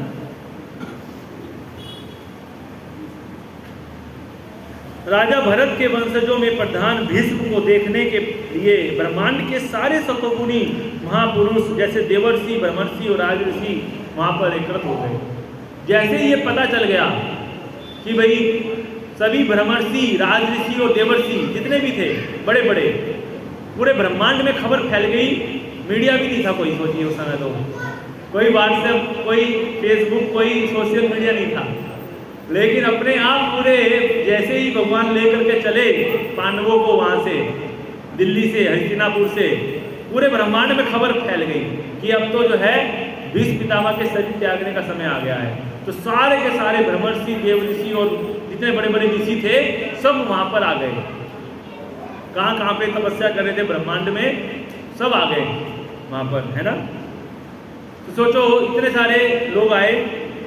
कौन कौन आया बताते कि पर्वत मुनि, नारद, धौम्य, ईश्वर के अवतार व्यासदेव, बृहदश्व, भारद्वाज, परशुराम और उनके शिष्य वशिष्ठ, इंद्रप्रमद, त्रित, गृत्समद, असित, कक्षीवान, गौतम, अत्रि, कौशिक और सुदर्शन जैसे सारे ऋषि वहां उपस्थित थे। मतलब ऐसे ऐसे महान महान ऋषि अपने सारे शिष्यों के साथ वहां पर आए। सोचिए वहाँ पर तो कोई फैसिलिटी भी नहीं था। यहाँ पे जैसे आप लोगों के लिए दरी बिछाया हुआ है, पंखे चल रहे, लाइट जल रहा है, साउंड सिस्टम वगैरह सब लगा हुआ है बढ़िया से, तब आप लोग बैठ के सुन पा रहे हैं। लेकिन वहाँ पे तो कोई ऐसा सिस्टम नहीं था। वहाँ पे चारों तरफ शमशान है, लाशें पड़ी हुई हैं, रथ की नदी बह रही है, वहाँ बैठने का स्थान भी नहीं है। लेकिन फिर भी सारे ब्रह्मर्षि ऋषि अपनी ऋषियों के साथ, अपने सारे शिष्यों के साथ आए हैं, है ना। और अपना अपना आसन लेकर के आए हैं। बोले बैठने के लिए कहीं भी लास्ट साइड में करके बैठ जाइएगा, वहीं पर ही सब बैठ गए वहाँ पर, है ना। प्रवचन होने वाला है वहाँ पे, भीष्म पितामह प्रवचन करेंगे। अभी प्रवचन को सुनने की इतनी तीव्र उत्कंठा है। सोचिए कोई शुद्ध भक्त, कोई भगवान का प्रमाणिक प्रतिनिधि कृष्ण के बारे में बोलेंगे। यही तो चैतन्य महाप्रभु से पूछा कि किससे श्रवण करना चाहिए भगवान के बारे में। तो जो कृष्ण को तत्व से समझता है उससे श्रवण करना चाहिए। तो चैतन्य महाप्रभु ने बोला कि यही कृष्ण तत्ववेता से ही गुरु है, कि जो कृष्ण को तत्व से जानता है वह गुरु है। तो तत्ववेता कौन है? जैसे नारद मुनि है। नारद मुनि 12 महाजनों में से एक है ना। तो 12 महाजन कौन कौन से हैं? जैसे ब्रह्मा जी है, नारद मुनि है, व्यासदेव है, सुखदेव गोस्वामी है, सनत कुमार 4 कुमार जो है ना, उसके बाद प्रहलाद महाराज, प्रहलाद, जनक और भीष्म पितामह और शिव जी, यमराज और बलि महाराज, 12 महाजन है टोटल। ये 12 लोग जो है कृष्ण को तत्व से जानते हैं। तो जहाँ पे भगवान तत्व से कथा हो रही हो भगवान के बारे में, कृष्ण के बारे में, वहाँ पर हमें सुनना चाहिए, जा करके श्रवण करना चाहिए। हमारी जो परंपरा है, ये परंपरा नारद मुनि की परंपरा है। हम नारद मुनि की परंपरा में आते हैं। ब्रह्मा जी नारद मुनि की परंपरा है हमारी परंपरा में ब्रह्मा जी के शिष्य नारद मुनि के शिष्य व्यासदेव जी के मध्वाचार्य जी के लक्ष्मीपति तीर्थ और उनके माधवेंद्रपुरी, उसी परंपरा में चैतन्य महापुरुष एवं भगवान आए हैं। और उसी परंपरा में 6 गोस्वामी हमारे श्रील प्रभुपाद, और उसके बाद ये परंपरा चालू है अभी इस्कॉन। तो ये परंपरा नारद मुनि की परंपरा है। तो इस परंपरा में कृष्ण के विषय में जो ज्ञान मिलता है, उन तत्व से सही ज्ञान मिलता है। प्रभुपाद जी ने अपनी पुस्तकों में लिखा है, श्रीमद् भगवद गीता में। लेकिन आजकल बहुत सारे ऐसे वक्ता है जो केवल वक्ता नहीं है बल्कि वक्ता है, वक्ते हैं वो लोग, केवल अनाप शनाप बोलते कृष्ण कोई भगवान नहीं है। भगवद गीता में बोलते हैं, बोलते कृष्ण ने भगवद गीता नहीं बोली, ऐसा बोलते हैं। कृष्ण को भगवान के रूप में स्वीकार नहीं करते। ऐसी जगह पर आप देखिए हजारों लोग पंडाल में बैठे रहते हैं और फालतू की बकवास सुनते हैं। ऐसे सुनने से किसी का भला नहीं होने वाला है। अगर हमें प्रवचन सुनना है तो हमको प्रमाणिक स्तोत्रों से सुनना चाहिए। जैसे कि भीष्म पितामह प्रवचन करने वाले हैं, और अभी सारे ब्रह्मांड से सारे ऋषि मुनि आकर के इकट्ठे हो गए। अब सुनने को मिलेगा भगवान कृष्ण के बारे में, है ना। तो इस प्रकार का प्रवचन होने वाला है, देखिए, है ना। तो उसके बाद सुखदेव गोस्वामी एवं अन्य पवित्र आत्माएं, कश्यप मुनि, अंगिरस इत्यादि अपने अपने शिष्यों के साथ में वहां पर आए।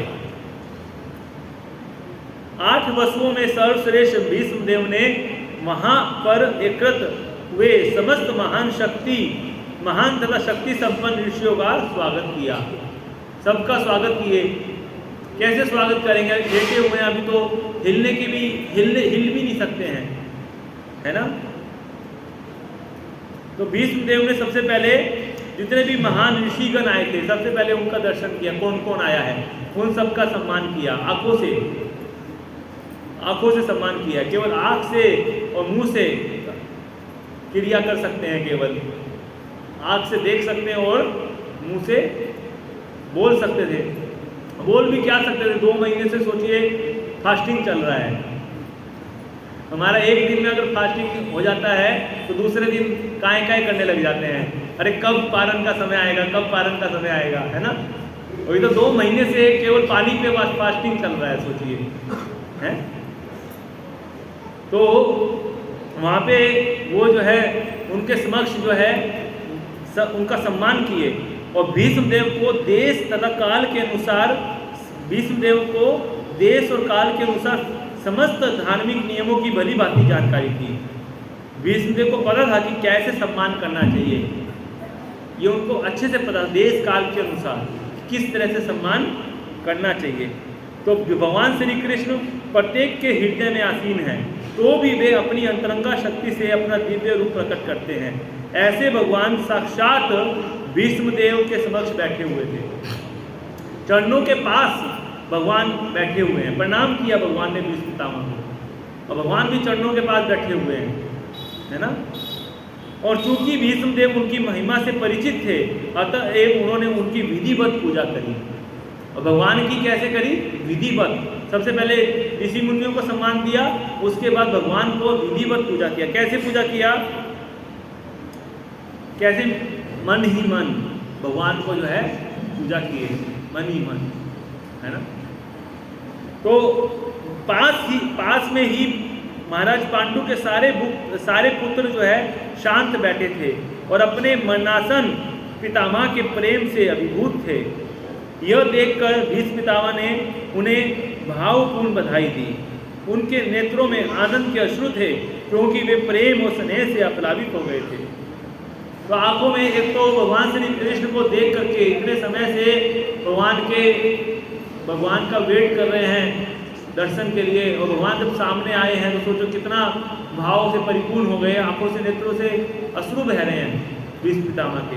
और दूसरा जब पांडु को देखा कि पांडु के पुत्रों को देखा तो और ज़्यादा हृदय में स्नेह उनके द्वारा उत्पन्न हो, क्योंकि उनको तो अपनी गोदी में खिलाए थे सबको, तो उनके लिए जो है हृदय में स्नेह आया, तो उनके लिए भी आंखों से अश्रु जो है वो आंखों में अश्रु आ गए, प्रेमाश्रु आ गए। और अब आंखों में अश्रु आ गए तो सोचो देख भी नहीं पा रहे हैं, क्यों नहीं देख पा रहे कि आंसू को पोंछेंगे कैसे, हाथ तो सब तो विरस पड़ा हुआ है, आंखों में आंसू आ गया। अब आंसू जब तक गिरेगा नहीं तो आंखों से देख नहीं सकते आप, तो देखने में भी असमर्थ हो रहे हैं, भगवान का दर्शन नहीं हो पा रहा है, असमर्थ हो पा रहे हैं। क्यों? तो आंखों में अश्रु भर गया है, इतना आंसू भर गया आंखों के अंदर प्रेम का। भीष्मदेव ने कहा, ओहो तुम लोगों ने साक्षात धर्म का पुत्र होते हुए भी कितनी यातनाएं और कितना अन्याय सहा है। देखिए ये है वैष्णव। वैष्णव जन तो तेने कहिए पीर पराई जानीजे। कहते कि वैष्णव जन कौन होता है? जो दूसरे की पीड़ा को देखकर दुखी होता है, खुद की पीड़ा असह्य है। ये नहीं बोल रहे हैं कि अरे आप को अभी समय मिला आने का, 2 महीने से वेट कर रहा हूँ तुम्हारा, अभी टाइम मिला आने का, हाँ इतना लेट आए तुम मेरे पास, तुमको दिखाई नहीं दिया मैं यहाँ पे लेटा हुआ हूँ, मेरे से कोई देखने वाला नहीं है मेरे को, ऐसे नहीं बोले वहाँ पे, ताना नहीं मारे हैं। बल्कि क्या बोल रहे हैं? देखिए चेतना, एक वैष्णव की चेतना को देखिए, अपने कष्ट को कष्ट नहीं समझता है और दूसरे के कष्ट को क्या समझता है? महान। दूसरे को कष्ट को देख के वो रोता है, अपने कष्ट उसको कुछ नहीं लगता है। ये वैष्णव है। हमारे अगर इज्जत वृत्ति में थोड़ी सी बाधा आ जाती है, कोई हमको अगर मान सम्मान नहीं दिया तो हम इतने दुखी हो जाते हैं, या कोई हमको कुछ बोल दिया तो हम इतने परेशान हो जाते हैं, अरे हमको ऐसे कैसे बोल दिया, ऐसे कैसे बोल दिया, ऐसे कैसे बोल दिया, यही चलते रहता है दिमाग में। माला में भी यही चलते रहता है, ऐसे कैसे बोल दिया, ऐसे कैसे कह सकते हैं मेरे को ऐसा, वही चलते रहता है माला में भी। हरे कृष्णा चल रहा हो, यही चल रहा है। हम भक्त हैं, हम वैष्णव हैं। वैष्णव देखिए, वैष्णव की कॉन्शियसनेस देखिए, चेतना देखिए, क्या होते हैं वैष्णव। भीष्म पितामह अकेले वहां पे पड़े हुए शरसैया में 2 महीने बाद पहुंचे हैं लेकर के भगवान पांडवों को, लेकिन किसी प्रकार के उल्हाना नहीं दे रहे हैं, किसी प्रकार का ये नहीं करी मैं तुम्हारा दादा हूँ, तुम्हें मेरी केयर क्यों नहीं कर रहे, तुम आए क्यों नहीं पहले, ऐसा कोई उल्हाना नहीं है। आप देखिए, है ना। और क्या कह रहे हैं सुनिए, ओहो तुम लोगों ने साक्षात धर्म का पुत्र होते हुए भी कितनी यातनाएं और कितना अन्याय सहा है। तुम साक्षात जो है धर्म के पुत्र हो, उसके बावजूद भी तुमने कितनी यातनाएं सही है, कितना अन्याय सहा है? और उन कष्टों के अंतर्गत तुम सबको जीवित रहने की आशा नहीं थी, फिर भी ब्राह्मणों, ईश्वर और धर्म ने तुम्हारी रक्षा की है। समझ गए कहने की? भीष्म पितामह क्या बोल रहे हैं कि ब्राह्मणों, ईश्वर और धर्म ने तुम्हारी रक्षा करी है। इतना कष्ट आया तुम्हारे जीवन में, तुम्हें जीने की आशा नहीं थी, फिर भी तुम्हारी रक्षा हो पाई। क्यों हो पाई? क्योंकि तुम्हारे ऊपर आशीर्वाद था। किनका आशीर्वाद था?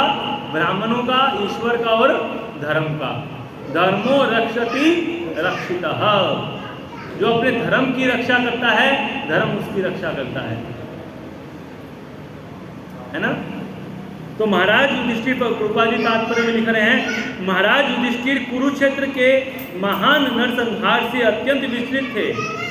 भीष्मदेव यह समझ गए, इसलिए उन्होंने सर्वप्रथम महाराज युधिष्ठिर की घोर विपत्तियों का उल्लेख किया। वे अन्याय के कारण ही इस कठिनाई में पड़े थे और कुरुक्षेत्र का युद्ध इसी अन्याय के विरोध में लड़ा गया था। इसलिए उन्हें इस घोर नरसंहार के लिए शोक नहीं करना चाहिए था।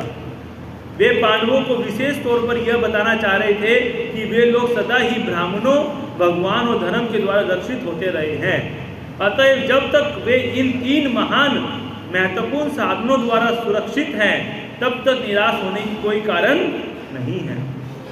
यानी कि अगर हम अपने जीवन में सुरक्षा चाहते हैं तो हमको ब्राह्मणों की आशीर्वाद को प्राप्त करना चाहिए। ब्राह्मण जो है, और केवल जन्म के ब्राह्मण नहीं कि भाई ब्राह्मण का जनेऊ पहन के ब्राह्मण, जन्म के ब्राह्मण को ब्राह्मण नहीं बोलते हैं। भगवान कहते हैं गुण और कर्म दोनों से ब्राह्मण होना चाहिए। गुण भी ब्राह्मण के होने चाहिए और कर्म भी ब्राह्मण के होने चाहिए, है ना। तो जो वास्तव में जो वैष्णव है, जो भक्त हैं, वही वास्तविक ब्राह्मण है, जो कि नियमों का फॉलो करते हैं, नियमों का पालन करते हैं।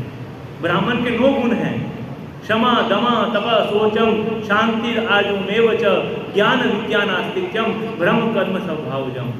केवल जन्म लेने से कोई बोल सकता है कि मैं ब्राह्मण हूँ, ऐसा थोड़ी होता है। ब्राह्मण की 9 क्वालिटी होनी चाहिए। समा का मतलब है कि इंद्रियों का नियंत्रण होना चाहिए, यानी कि ब्राह्मण जो मर्जी आए खाएगा। ब्राह्मण केवल भगवान को बिना भोग लगाए नहीं खा सकता है। समा, दमा का मतलब है मन का नियंत्रण होना चाहिए, मन पे काबू होना चाहिए ब्राह्मण को। समा, दमा, तपस्या का भाव होना चाहिए। सोचम, साफ सुथरा रहना चाहिए ब्राह्मण को, अंदर और बाहर दोनों से, है ना, मन से भी और बाहर से भी। हाँ, कैरेक्टर भी उसका जो है चरित्रवान होना चाहिए उसको। क्षमा, दमा, तप, सोचम, शांति, उसके सहनशील होना चाहिए। ज्ञान, उसको आध्यात्मिक ज्ञान होना चाहिए, भगवत गीता का ज्ञान होना चाहिए उसको, है ना। और उसको जो है ईमानदार, जो मतलब होता है ईमानदार होना चाहिए उसको, करप्शन नहीं कर सकता, वो घूस नहीं ले सकता ब्राह्मण, ईमानदार होना चाहिए उसको मन वचन कर्म में। तो इस तरह से जो गुण है, ये ब्राह्मण वास्तविक ब्राह्मण होते हैं। इस्कॉन के जो भक्त वास्तविक ब्राह्मण हैं, क्योंकि वो इस सभी नियमों का पालन करते हैं। भले ही उनका जन्म शूद्र परिवार में क्यों ना हुआ हो, भले उनका जन्म चंडाल के परिवार में क्यों ना हुआ हो, लेकिन फिर भी अगर वो भक्ति में नियमों का पालन कर रहा है तो ब्राह्मण है। इसलिए ब्राह्मण गुणों और कर्म से होता है, जन्म से नहीं होता है।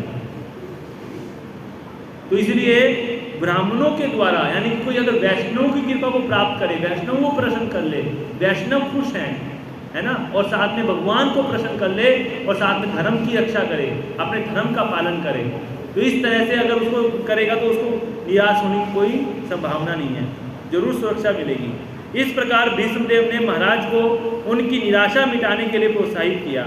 जब तक कोई मनुष्य भगवान की इच्छा के साथ पूरा तालमेल बनाए रखता है, प्रामाणिक ब्राह्मणों और वैष्णवों द्वारा निर्देशित होता है। देखिए, ये स्टेटमेंट को ध्यान से समझिए। प्रभुपाद जी बहुत ही अच्छा स्टेटमेंट आप सभी के लिए दे रहे हैं, इसको ध्यान से पकड़ लीजिए सभी, है ना।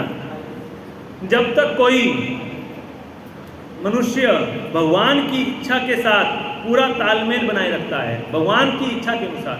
भगवान की इच्छा क्या है? भगवान की इच्छा भगवत गीता में बोला गया है। भगवान कहते हैं भगवत गीता में, मेरी इच्छा क्या है? क्या है भगवान की इच्छा? मन मना बहुमत भक्तो मध्याजी माम नमस्कुरु। मेरे भक्त बनो, मेरी पूजा करो, मेरे प्रणाम करो। भगवान की इच्छा है कि मेरे नाम का जप करो, भगवान के नाम का जप करो, भक्ति करो, ये भगवान की इच्छा है। तो भगवान की इच्छा के साथ पूरा तालमेल बनाए रखता है, प्रामाणिक ब्राह्मणों और वैष्णवों द्वारा निर्देशित होता है। गाइडेंस, ब्राह्मणों की गाइडेंस अगर प्रामाणिक वैष्णवों की गाइडेंस में होता है अगर, है ना, और धार्मिक सिद्धांतों का दृढ़ता से पालन करता है, तब तक उसके निराश होने का कोई कारण नहीं है, तब तक निराश नहीं होगा अगर ये 3 चीज कर रहा है। क्यों? कौन सी 3 चीज है? प्रामाणिक ब्राह्मणों के निर्देशों का पालन, निर्देशों पे चलना गाइडेंस में, और ईश्वर की इच्छा के साथ, भगवान की इच्छा के साथ तालमेल बना के चलना, और तीसरा क्या है? धार्मिक सिद्धांतों का पालन। धार्मिक सिद्धांत क्या है? नशा न करना, मांसाहार न करना, अवैध संबंध नहीं बनाना और जुआ ना खेलना। ये 4 जो चीजें हैं, ये धार्मिक धर्म के 4 सिद्धांत है। सत्य, तपस्या, सोच और दया। सत्य, तपस्या, सोच और दया, ये धर्म के 4 सिद्धांत है, धर्म के 4 स्तंभ है ये। सत्य का मतलब यह है जुआ ना खेले, हमें सत्य भाषण होना चाहिए, है ना। तपस्या का अर्थ है कि कोई अगर जो है अगर नशा नहीं करता है, जो चाय कॉफ़ी भी नहीं पीता है, चाय कॉफ़ी भी नशे में आती है, अगर कोई नशा नहीं करता है, चाय कॉफ़ी ना पिए, तो वो होता है तपस्या का भाव, तपस्या का पालन कर रहा है। और तीसरा है दया, अगर कोई मांसाहार से बचता है, मांसाहार ना करे, तो वो दया का प्रतीक है। और चौथा है क्या? सत्य, तपस्या, दया और सोच। सोच मतलब कोई अगर अवैध संबंध ना बनाए, है ना।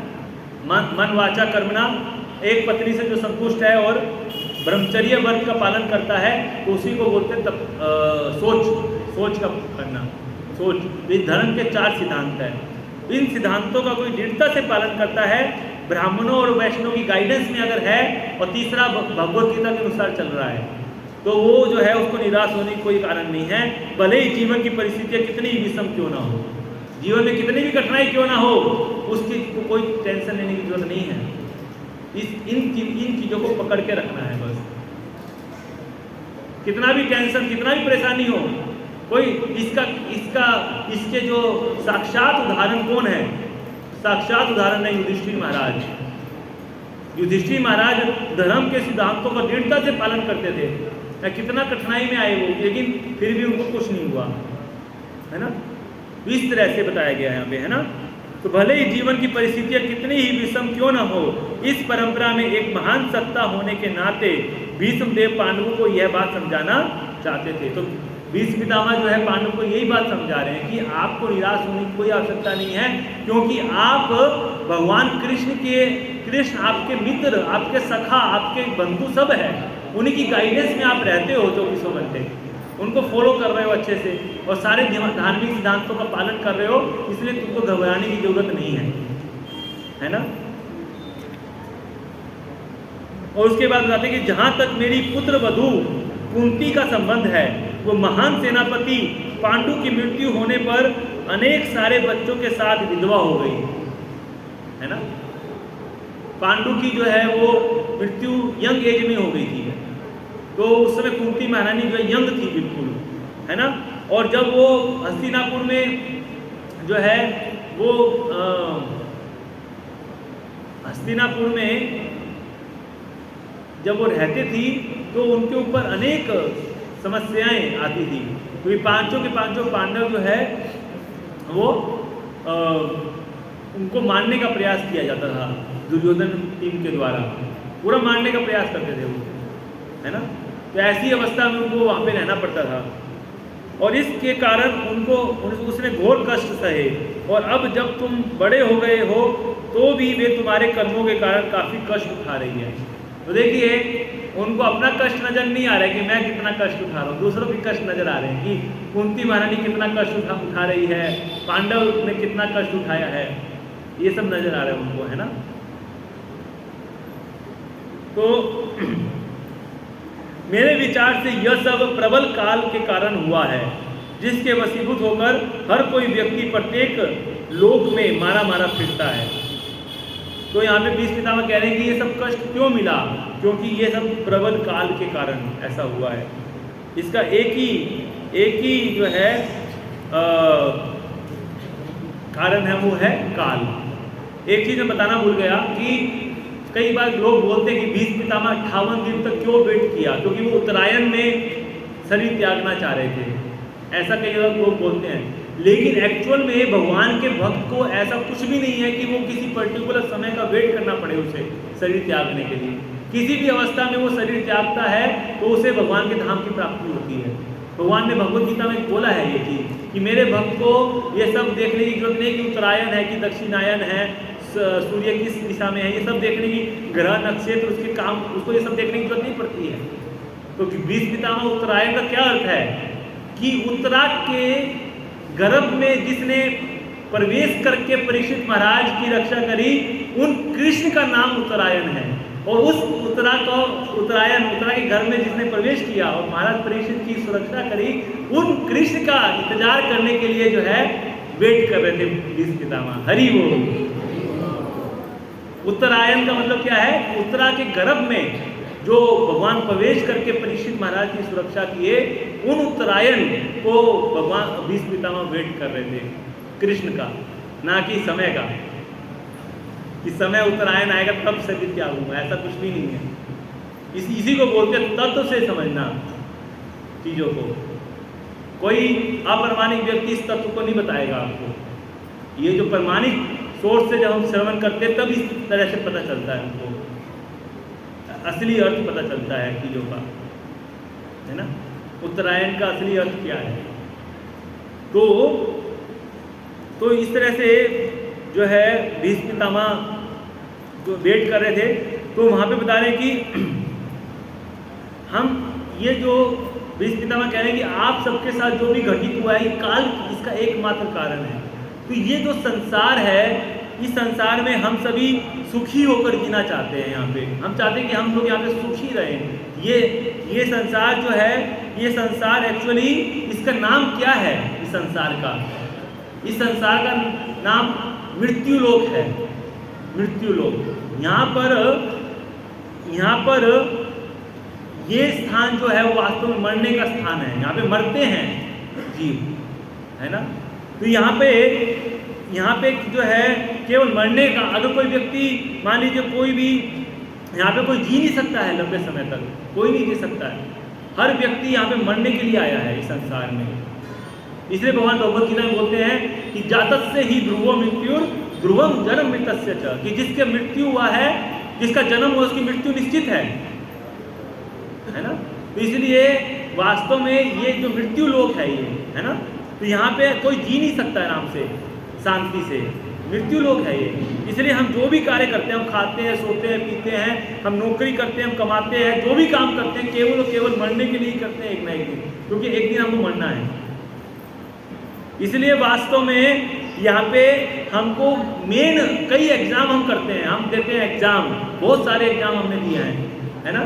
स्कूल से स्टार्ट हो जाती है, पहली कक्षा, दूसरी कक्षा भी, मैट्रिक, फिर उसके बाद ग्रेजुएशन, पोस्ट ग्रेजुएशन, पीएचडी, फिर आईएएस ऑफिसर और अनेक यूपीएससी, पीएससी, ये वो अनेक प्रकार के एग्जाम देते हैं। लेकिन एक एग्जाम जो सबसे इम्पोर्टेंट, जिसकी तैयारी कोई नहीं करता, वो है मृत्यु का एग्जाम। फाइनल एग्जाम वही है, उसकी तैयारी कोई नहीं करता है। बाकी सारी एग्जाम की तैयारी लोग पहले से करते हैं, तैयारी बढ़िया से एकदम लग के, लेकिन मृत्यु की तैयारी, एग्जाम की तैयारी कौन करता है? असली तो मृत्यु का एग्जाम जो होगा वो वास्तविक एग्जाम है, जो प्रत्येक का होना है। तो इस एग्जाम की तैयारी अंतिम एग्जाम है ये, है ना। तो यहाँ पे बताया गया कि मरने की कला सीखने के लिए टीचर हमारे भीष्म पितामह हैं। कैसे मरना चाहिए? भीष्म पितामह जो है वो आंखों के समक्ष भगवान को बैठे हुए देख रहे हैं, मन से भगवान का चिंतन कर रहे हैं और मुंह से भगवान का गुणगान कर रहे हैं और हृदय में भगवान को बिठा रहे हैं, बिठा के रखे हैं। और चारों तरफ जो है वैष्णव खड़े हैं और वैष्णव कीर्तन कर रहे हैं और उस समय जो है अपने शरीर का त्याग कर रहे हैं। हरि बोल। ये है मरने का कला सिखा रहे हैं। इसलिए देखिए वैष्णव भी जब शरीर त्यागता है तो उसके आसपास सारे वैष्णव हरिनाम संकीर्तन करते हैं, है ना। प्रभुपाद जी एक महाजन है, भीष्म पितामह से किसी प्रकार कम है क्या? प्रभुपाद जी श्रीमद् भागवतम को ये रिसाइट करते हुए साक्षात भगवान साहित्य अवतार के रूप में भगवान को साक्षात देख रहे थे प्रभुपाद जी, है। और चारों तरफ कीर्तन चल रहा था, है। उस समय भगवान को साक्षात देखते देखते ही अपने देह का अवसान किया फिर प्रभुपाद जी ने, भीष्म पितामह के समान। हरि बोल। आप देखिए ये जो महाजन हैं वो अपने आचरण से सिखाते हैं हाउ टू डाई, मरने की कला कैसी होनी चाहिए। इसलिए हमें एक हमारे महाराज है कि भक्ति, क्या नाम है उनका, भक्ति पुरुषोत्तम स्वामी महाराज, वो बोलते हैं कि मेरे को बस एक ही इच्छा है कि मैं जब प्राण निकले ना मेरे शरीर से, उस समय मेरे गले में कंठी और सिर पे तिलक बस हो, बस मेरी यही इच्छा है। ऐसा वो बोलते हैं, कहने का अर्थ है। तो अगर हमारे आसपास में वैष्णव कीर्तन कर रहे हैं, हम कीर्तन का श्रवण कर रहे हैं, क्योंकि कली काले नाम रूपे कृष्ण अवतार, कलयुग में भगवान का नाम ही सब कुछ है, अवतार है भगवान का साक्षात नाम। तो कलयुग में अगर हम भगवान के नाम का कीर्तन सुन रहे हैं कानों से, बोल नहीं पा रहे हो, मान लीजिए मृत्यु के समय तो कंठ जो है कफ से रुद्ध हो जाता है, उस समय भगवान का नाम नहीं निकलता है मुंह से। लेकिन अगर वैष्णव हमारे आसपास हो और हमारे कान में अगर हरिनाम जा रहा हो तो साक्षात वही फल हमको प्राप्त होगा जो कि भीष्म पितामह को प्राप्त हुआ है। हरि बोल। क्योंकि भगवान का दर्शन जो है वो कान के माध्यम से हम कर सकते हैं हरिनाम के रूप में। इसलिए उसी का अभ्यास जीते वक्त हम लोग कर रहे हैं हरिनाम के रूप में। जो भक्त अगर अभी हरिनाम करेंगे उनको ऐसा अवसर मिलेगा मृत्यु के पर्यंत कि भगवान हरि नाम के रूप में आप सबके पास आएंगे और आपके कान में श्रवण करेंगे, आप भगवान का दर्शन करेंगे और उस नाम का श्रवण करके आप भगवत धाम को चले जाएंगे। लेकिन उसके लिए क्या करना पड़ेगा? जीवित अवस्था में जब तक हमारे शरीर में प्राण है, शक्ति है, हरि नाम का उच्चारण करना पड़ेगा अपनी जीवा से। अगर अभी जीवा से हरि नाम निकलेगा तब जाके भगवान मृत्यु के समय हमको ये ऐसी परिस्थिति प्रदान करेंगे जिस समय हमारे अगल बगल में हरि नाम उच्चारण हो रहा होगा और हमारे शरीर से प्राण निकलेंगे उस समय, है ना। तो ये बहुत ही बड़ी सीख जो है हमें भीष्म पितामह के जीवन से मिलती है, हाउ टू डाई, कैसे मरना चाहिए। जो फाइनल एग्जाम, लोग डरते, अरे इसकी बात मत करो, मरने की बात करते हो, आप तो पैसिमिस्टिक लोग, आपको नकारात्मक लोग हैं, आपको पैसिमिस्टिक लोग हैं। अरे जो जीवन की सच्चाई है उसको छुपाने से क्या छुप जाएगी, है। बिल्ली जो है वो सामने शेर को देखा, शेर देखा बिल्ली और बिल्ली ने आंख बंद कर लिया। बोला आंख बंद क्यों कर लिया? बोला शेर तो है ही नहीं। आंख बंद कर लिया, कहाँ है शेर? और थोड़ी देर के बाद शेर ने उसको मुंह में डाल लिया, खत्म है। बिल्ली क्या करती है? बिल्ली के सामने जब शेर आ जाता है ना तो बिल्ली जो है भागती नहीं है, बिल्ली अपनी आंख बंद कर लेती है और आंख बंद कर लेती है। अब सोचते शेर तो है ही नहीं और थोड़ी देर में शेर उसको अपने मुंह में डाल लेता है, खत्म कहानी उसकी बिल्ली की। और बिल्ली चाहे तो इतनी तेज दौड़ सकती है, शेर भी पीछा नहीं कर पाएगा। बिल्ली के अंदर क्षमता है दौड़ने की, लेकिन बिल्ली दौड़ती नहीं है।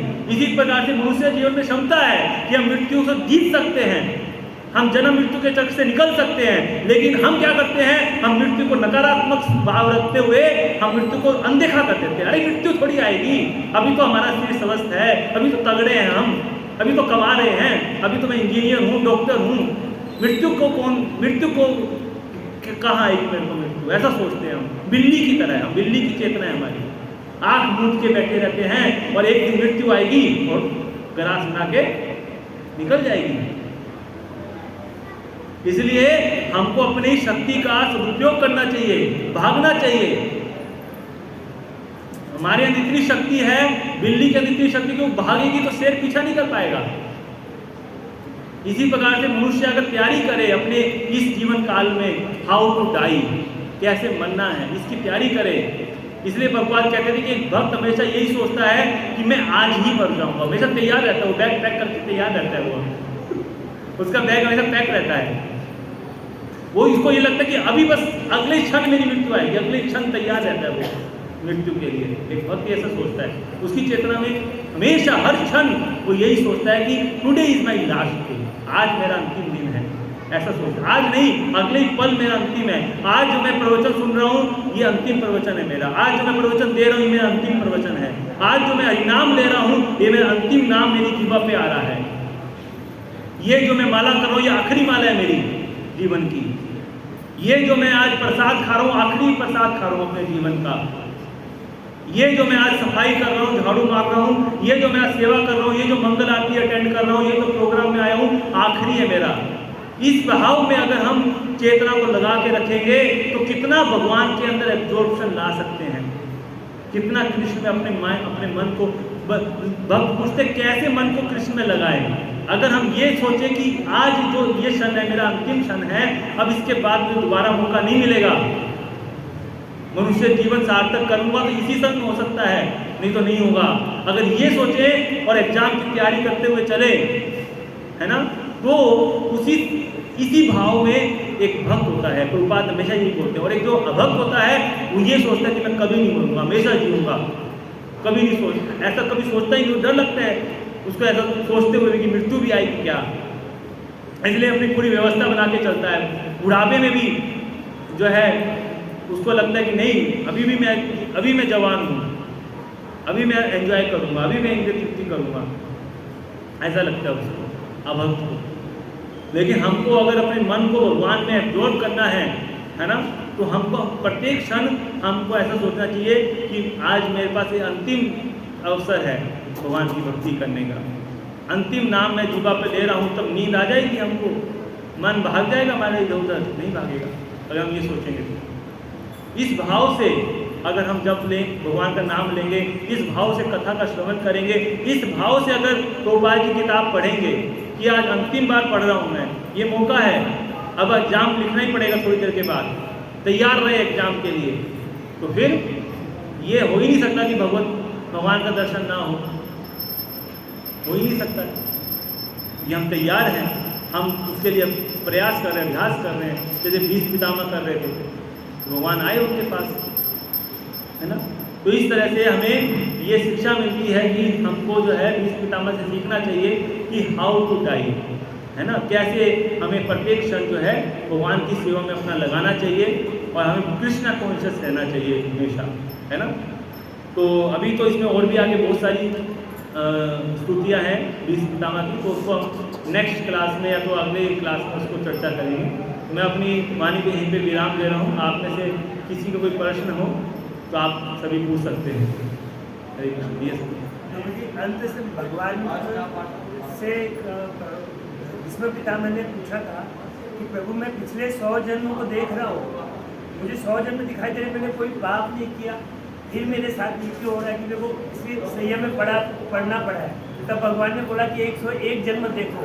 तब 101 जन्म देखा तो उन्होंने एक सर्प को ऐसे फेंक दिया था कि सड़क में था, तो उसने साइड फेंक दिया, वो जाके और कांटों में गिर के और तड़प तड़प के मारा था। फिर उनको बताया कि तो अनजाने में हुआ था, तो भी तुमको इसका एक फल मिला है। तो वही तो एक भक्त जो भी इसके जीवन में घटना घटती है, एक्चुअली वो उसके खुद के प्रारब्ध होते हैं।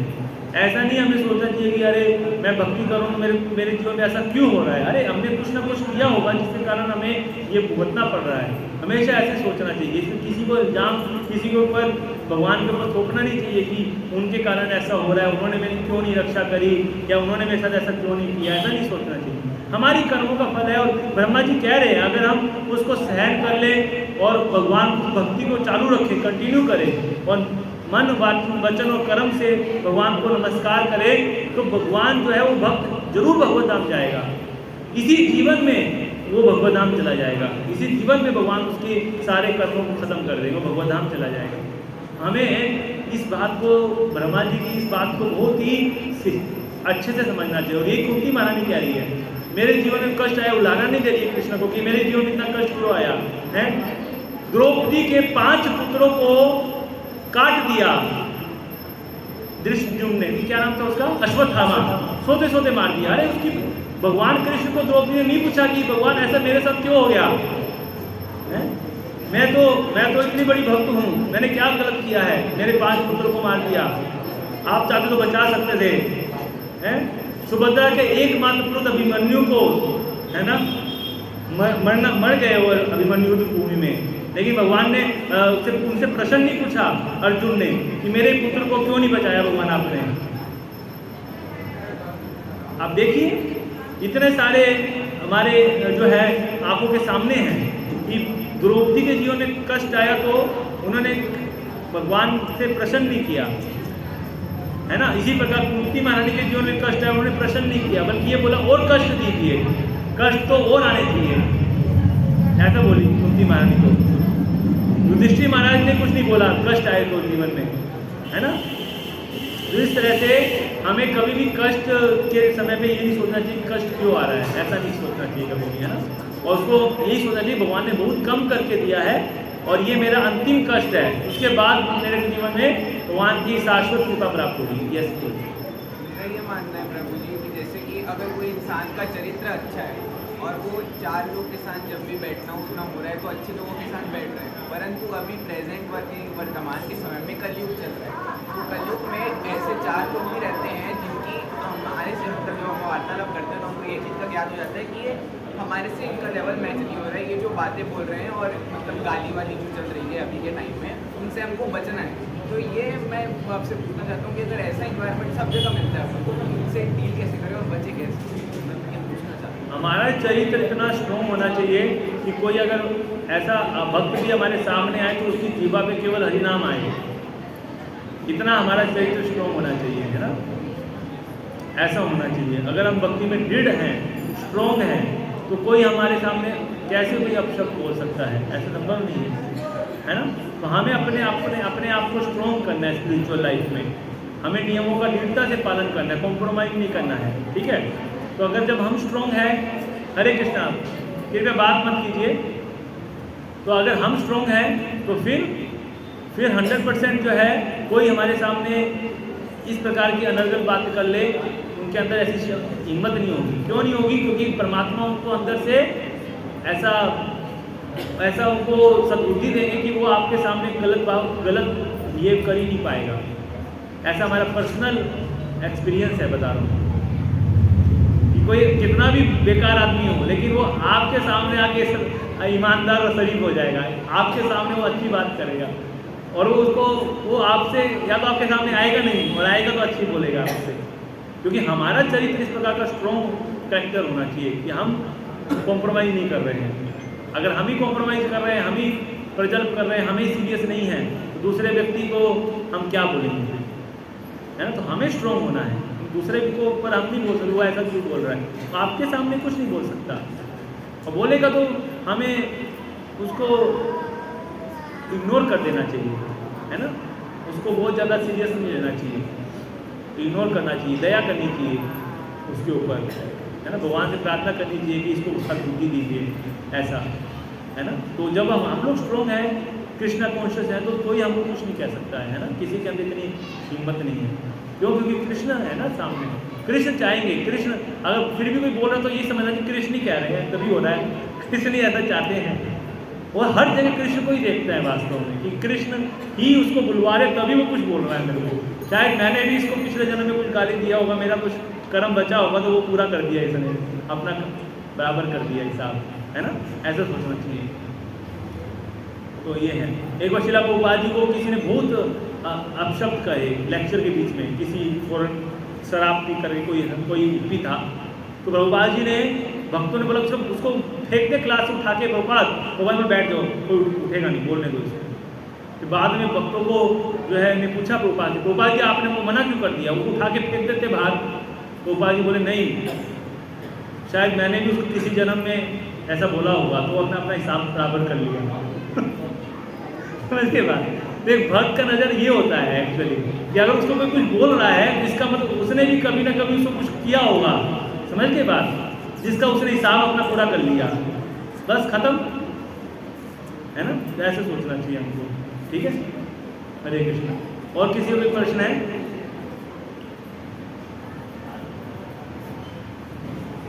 तो ठीक है, अभी हम लोग एक माला का जप करेंगे, हरि नाम, है ना।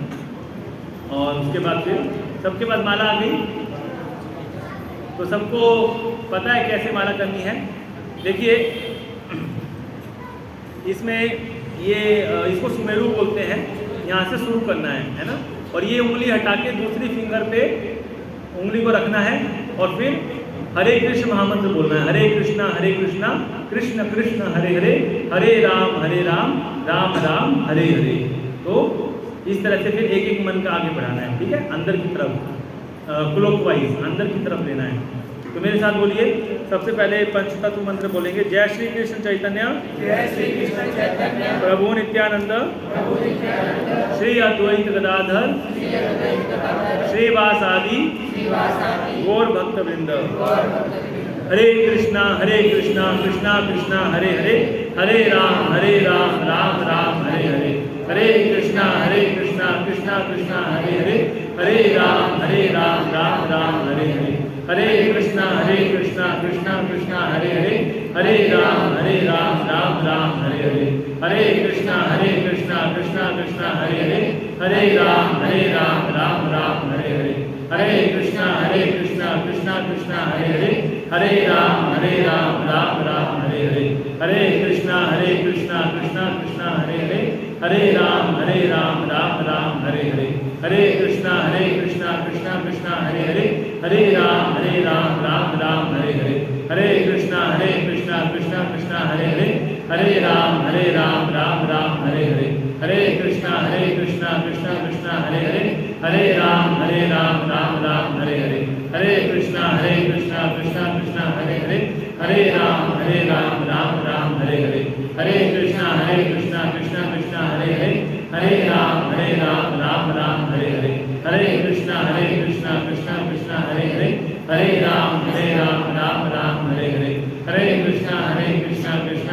हरे हरे, हरे राम राम राम हरे हरे, हरे कृष्णा कृष्णा कृष्णा हरे हरे, हरे राम राम राम हरे हरे, हरे कृष्णा कृष्णा कृष्णा हरे हरे, हरे राम राम राम हरे हरे, हरे कृष्णा कृष्णा कृष्णा हरे हरे, हरे राम राम राम हरे हरे, हरे कृष्णा कृष्णा कृष्णा हरे हरे, हरे राम राम राम हरे हरे, हरे कृष्णा कृष्णा कृष्णा हरे हरे, हरे राम राम हरे हरे, हरे कृष्णा कृष्णा कृष्णा हरे हरे, हरे राम राम हरे हरे, हरे कृष्णा कृष्णा कृष्णा हरे हरे, हरे राम राम हरे हरे, हरे कृष्णा कृष्णा हरे हरे, हरे राम राम हरे हरे, हरे कृष्णा कृष्णा हरे हरे, हरे राम राम हरे हरे, हरे कृष्णा कृष्णा हरे हरे, हरे राम राम हरे हरे, हरे कृष्णा कृष्णा हरे हरे, हरे राम राम हरे हरे, हरे कृष्णा कृष्णा हरे हरे, हरे राम राम हरे हरे, हरे कृष्णा कृष्णा हरे हरे, हरे राम राम हरे हरे, हरे कृष्णा कृष्णा हरे हरे, हरे राम राम हरे हरे, हरे कृष्णा कृष्णा हरे हरे, हरे राम राम हरे हरे, हरे कृष्णा कृष्णा हरे हरे, हरे राम राम हरे हरे, हरे कृष्णा कृष्णा हरे हरे, हरे राम राम हरे हरे, हरे कृष्णा कृष्णा हरे हरे, हरे राम राम हरे हरे, हरे कृष्णा कृष्णा हरे हरे, हरे राम राम हरे हरे, हरे कृष्णा कृष्णा हरे हरे, हरे राम राम हरे हरे, हरे कृष्णा कृष्णा हरे हरे, हरे राम राम हरे हरे, हरे कृष्णा कृष्णा हरे हरे, हरे राम राम हरे हरे, हरे कृष्णा कृष्णा हरे हरे, हरे राम राम हरे हरे, हरे कृष्णा कृष्णा हरे हरे, हरे राम राम हरे हरे, हरे कृष्णा कृष्णा हरे हरे, हरे राम राम हरे हरे, हरे कृष्णा कृष्णा हरे हरे, हरे राम राम हरे हरे, हरे कृष्णा कृष्णा हरे हरे, हरे राम राम हरे हरे, हरे कृष्णा कृष्णा हरे हरे, हरे राम राम हरे हरे, हरे कृष्णा कृष्णा हरे हरे, हरे राम राम हरे हरे, हरे कृष्णा कृष्णा हरे हरे, हरे राम राम हरे हरे, हरे कृष्णा कृष्णा हरे हरे, हरे राम राम हरे हरे, हरे कृष्णा कृष्णा हरे हरे, हरे राम राम हरे हरे, हरे कृष्णा कृष्णा हरे हरे, हरे राम राम हरे हरे, हरे कृष्णा कृष्णा हरे हरे, हरे राम राम हरे हरे, हरे कृष्णा कृष्णा हरे हरे, हरे राम राम हरे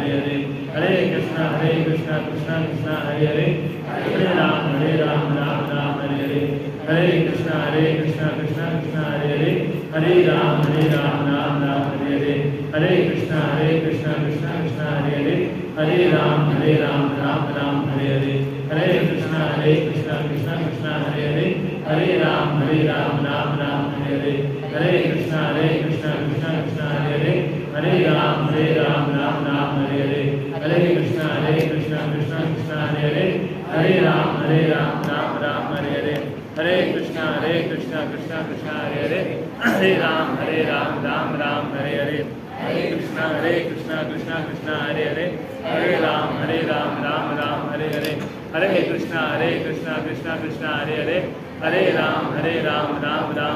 हरे, हरे कृष्णा कृष्णा हरे हरे, हरे राम राम हरे हरे, हरे कृष्णा कृष्णा हरे हरे, हरे राम राम हरे हरे, हरे कृष्णा कृष्णा हरे हरे, हरे राम राम हरे हरे, हरे कृष्णा कृष्णा हरे हरे, हरे राम राम हरे हरे, हरे कृष्णा कृष्णा हरे हरे, हरे राम राम हरे हरे, हरे कृष्णा कृष्णा हरे हरे, हरे राम राम हरे हरे, हरे कृष्णा कृष्णा हरे हरे, हरे राम राम हरे हरे, हरे कृष्णा कृष्णा हरे हरे, हरे राम राम हरे हरे, हरे कृष्णा कृष्णा हरे हरे, हरे राम राम हरे हरे, कृष्ण हरे कृष्ण कृष्ण कृष्ण हरे हरे राम राम राम हरे हरे हरे कृष्ण कृष्ण कृष्ण हरे हरे हरे राम राम राम हरे हरे हरे कृष्ण कृष्ण कृष्ण हरे हरे हरे राम राम राम हरे हरे हरे कृष्ण कृष्ण कृष्ण हरे हरे हरे राम राम राम हरे हरे हरे कृष्ण कृष्ण कृष्ण हरे हरे हरे राम राम हरे हरे हरे कृष्ण कृष्ण कृष्ण हरे हरे हरे राम राम हरे हरे हरे कृष्ण कृष्ण कृष्ण हरे हरे हरे राम राम हरे हरे हरे कृष्ण कृष्ण कृष्ण हरे हरे हरे राम राम हरे हरे हरे कृष्ण कृष्ण कृष्ण हरे हरे हरे राम राम हरे हरे हरे कृष्ण कृष्ण कृष्ण हरे हरे हरे राम राम हरे हरे हरे कृष्ण कृष्ण कृष्ण हरे हरे हरे राम राम हरे हरे हरे कृष्ण कृष्ण कृष्ण हरे हरे हरे राम राम राम हरे हरे हरे कृष्ण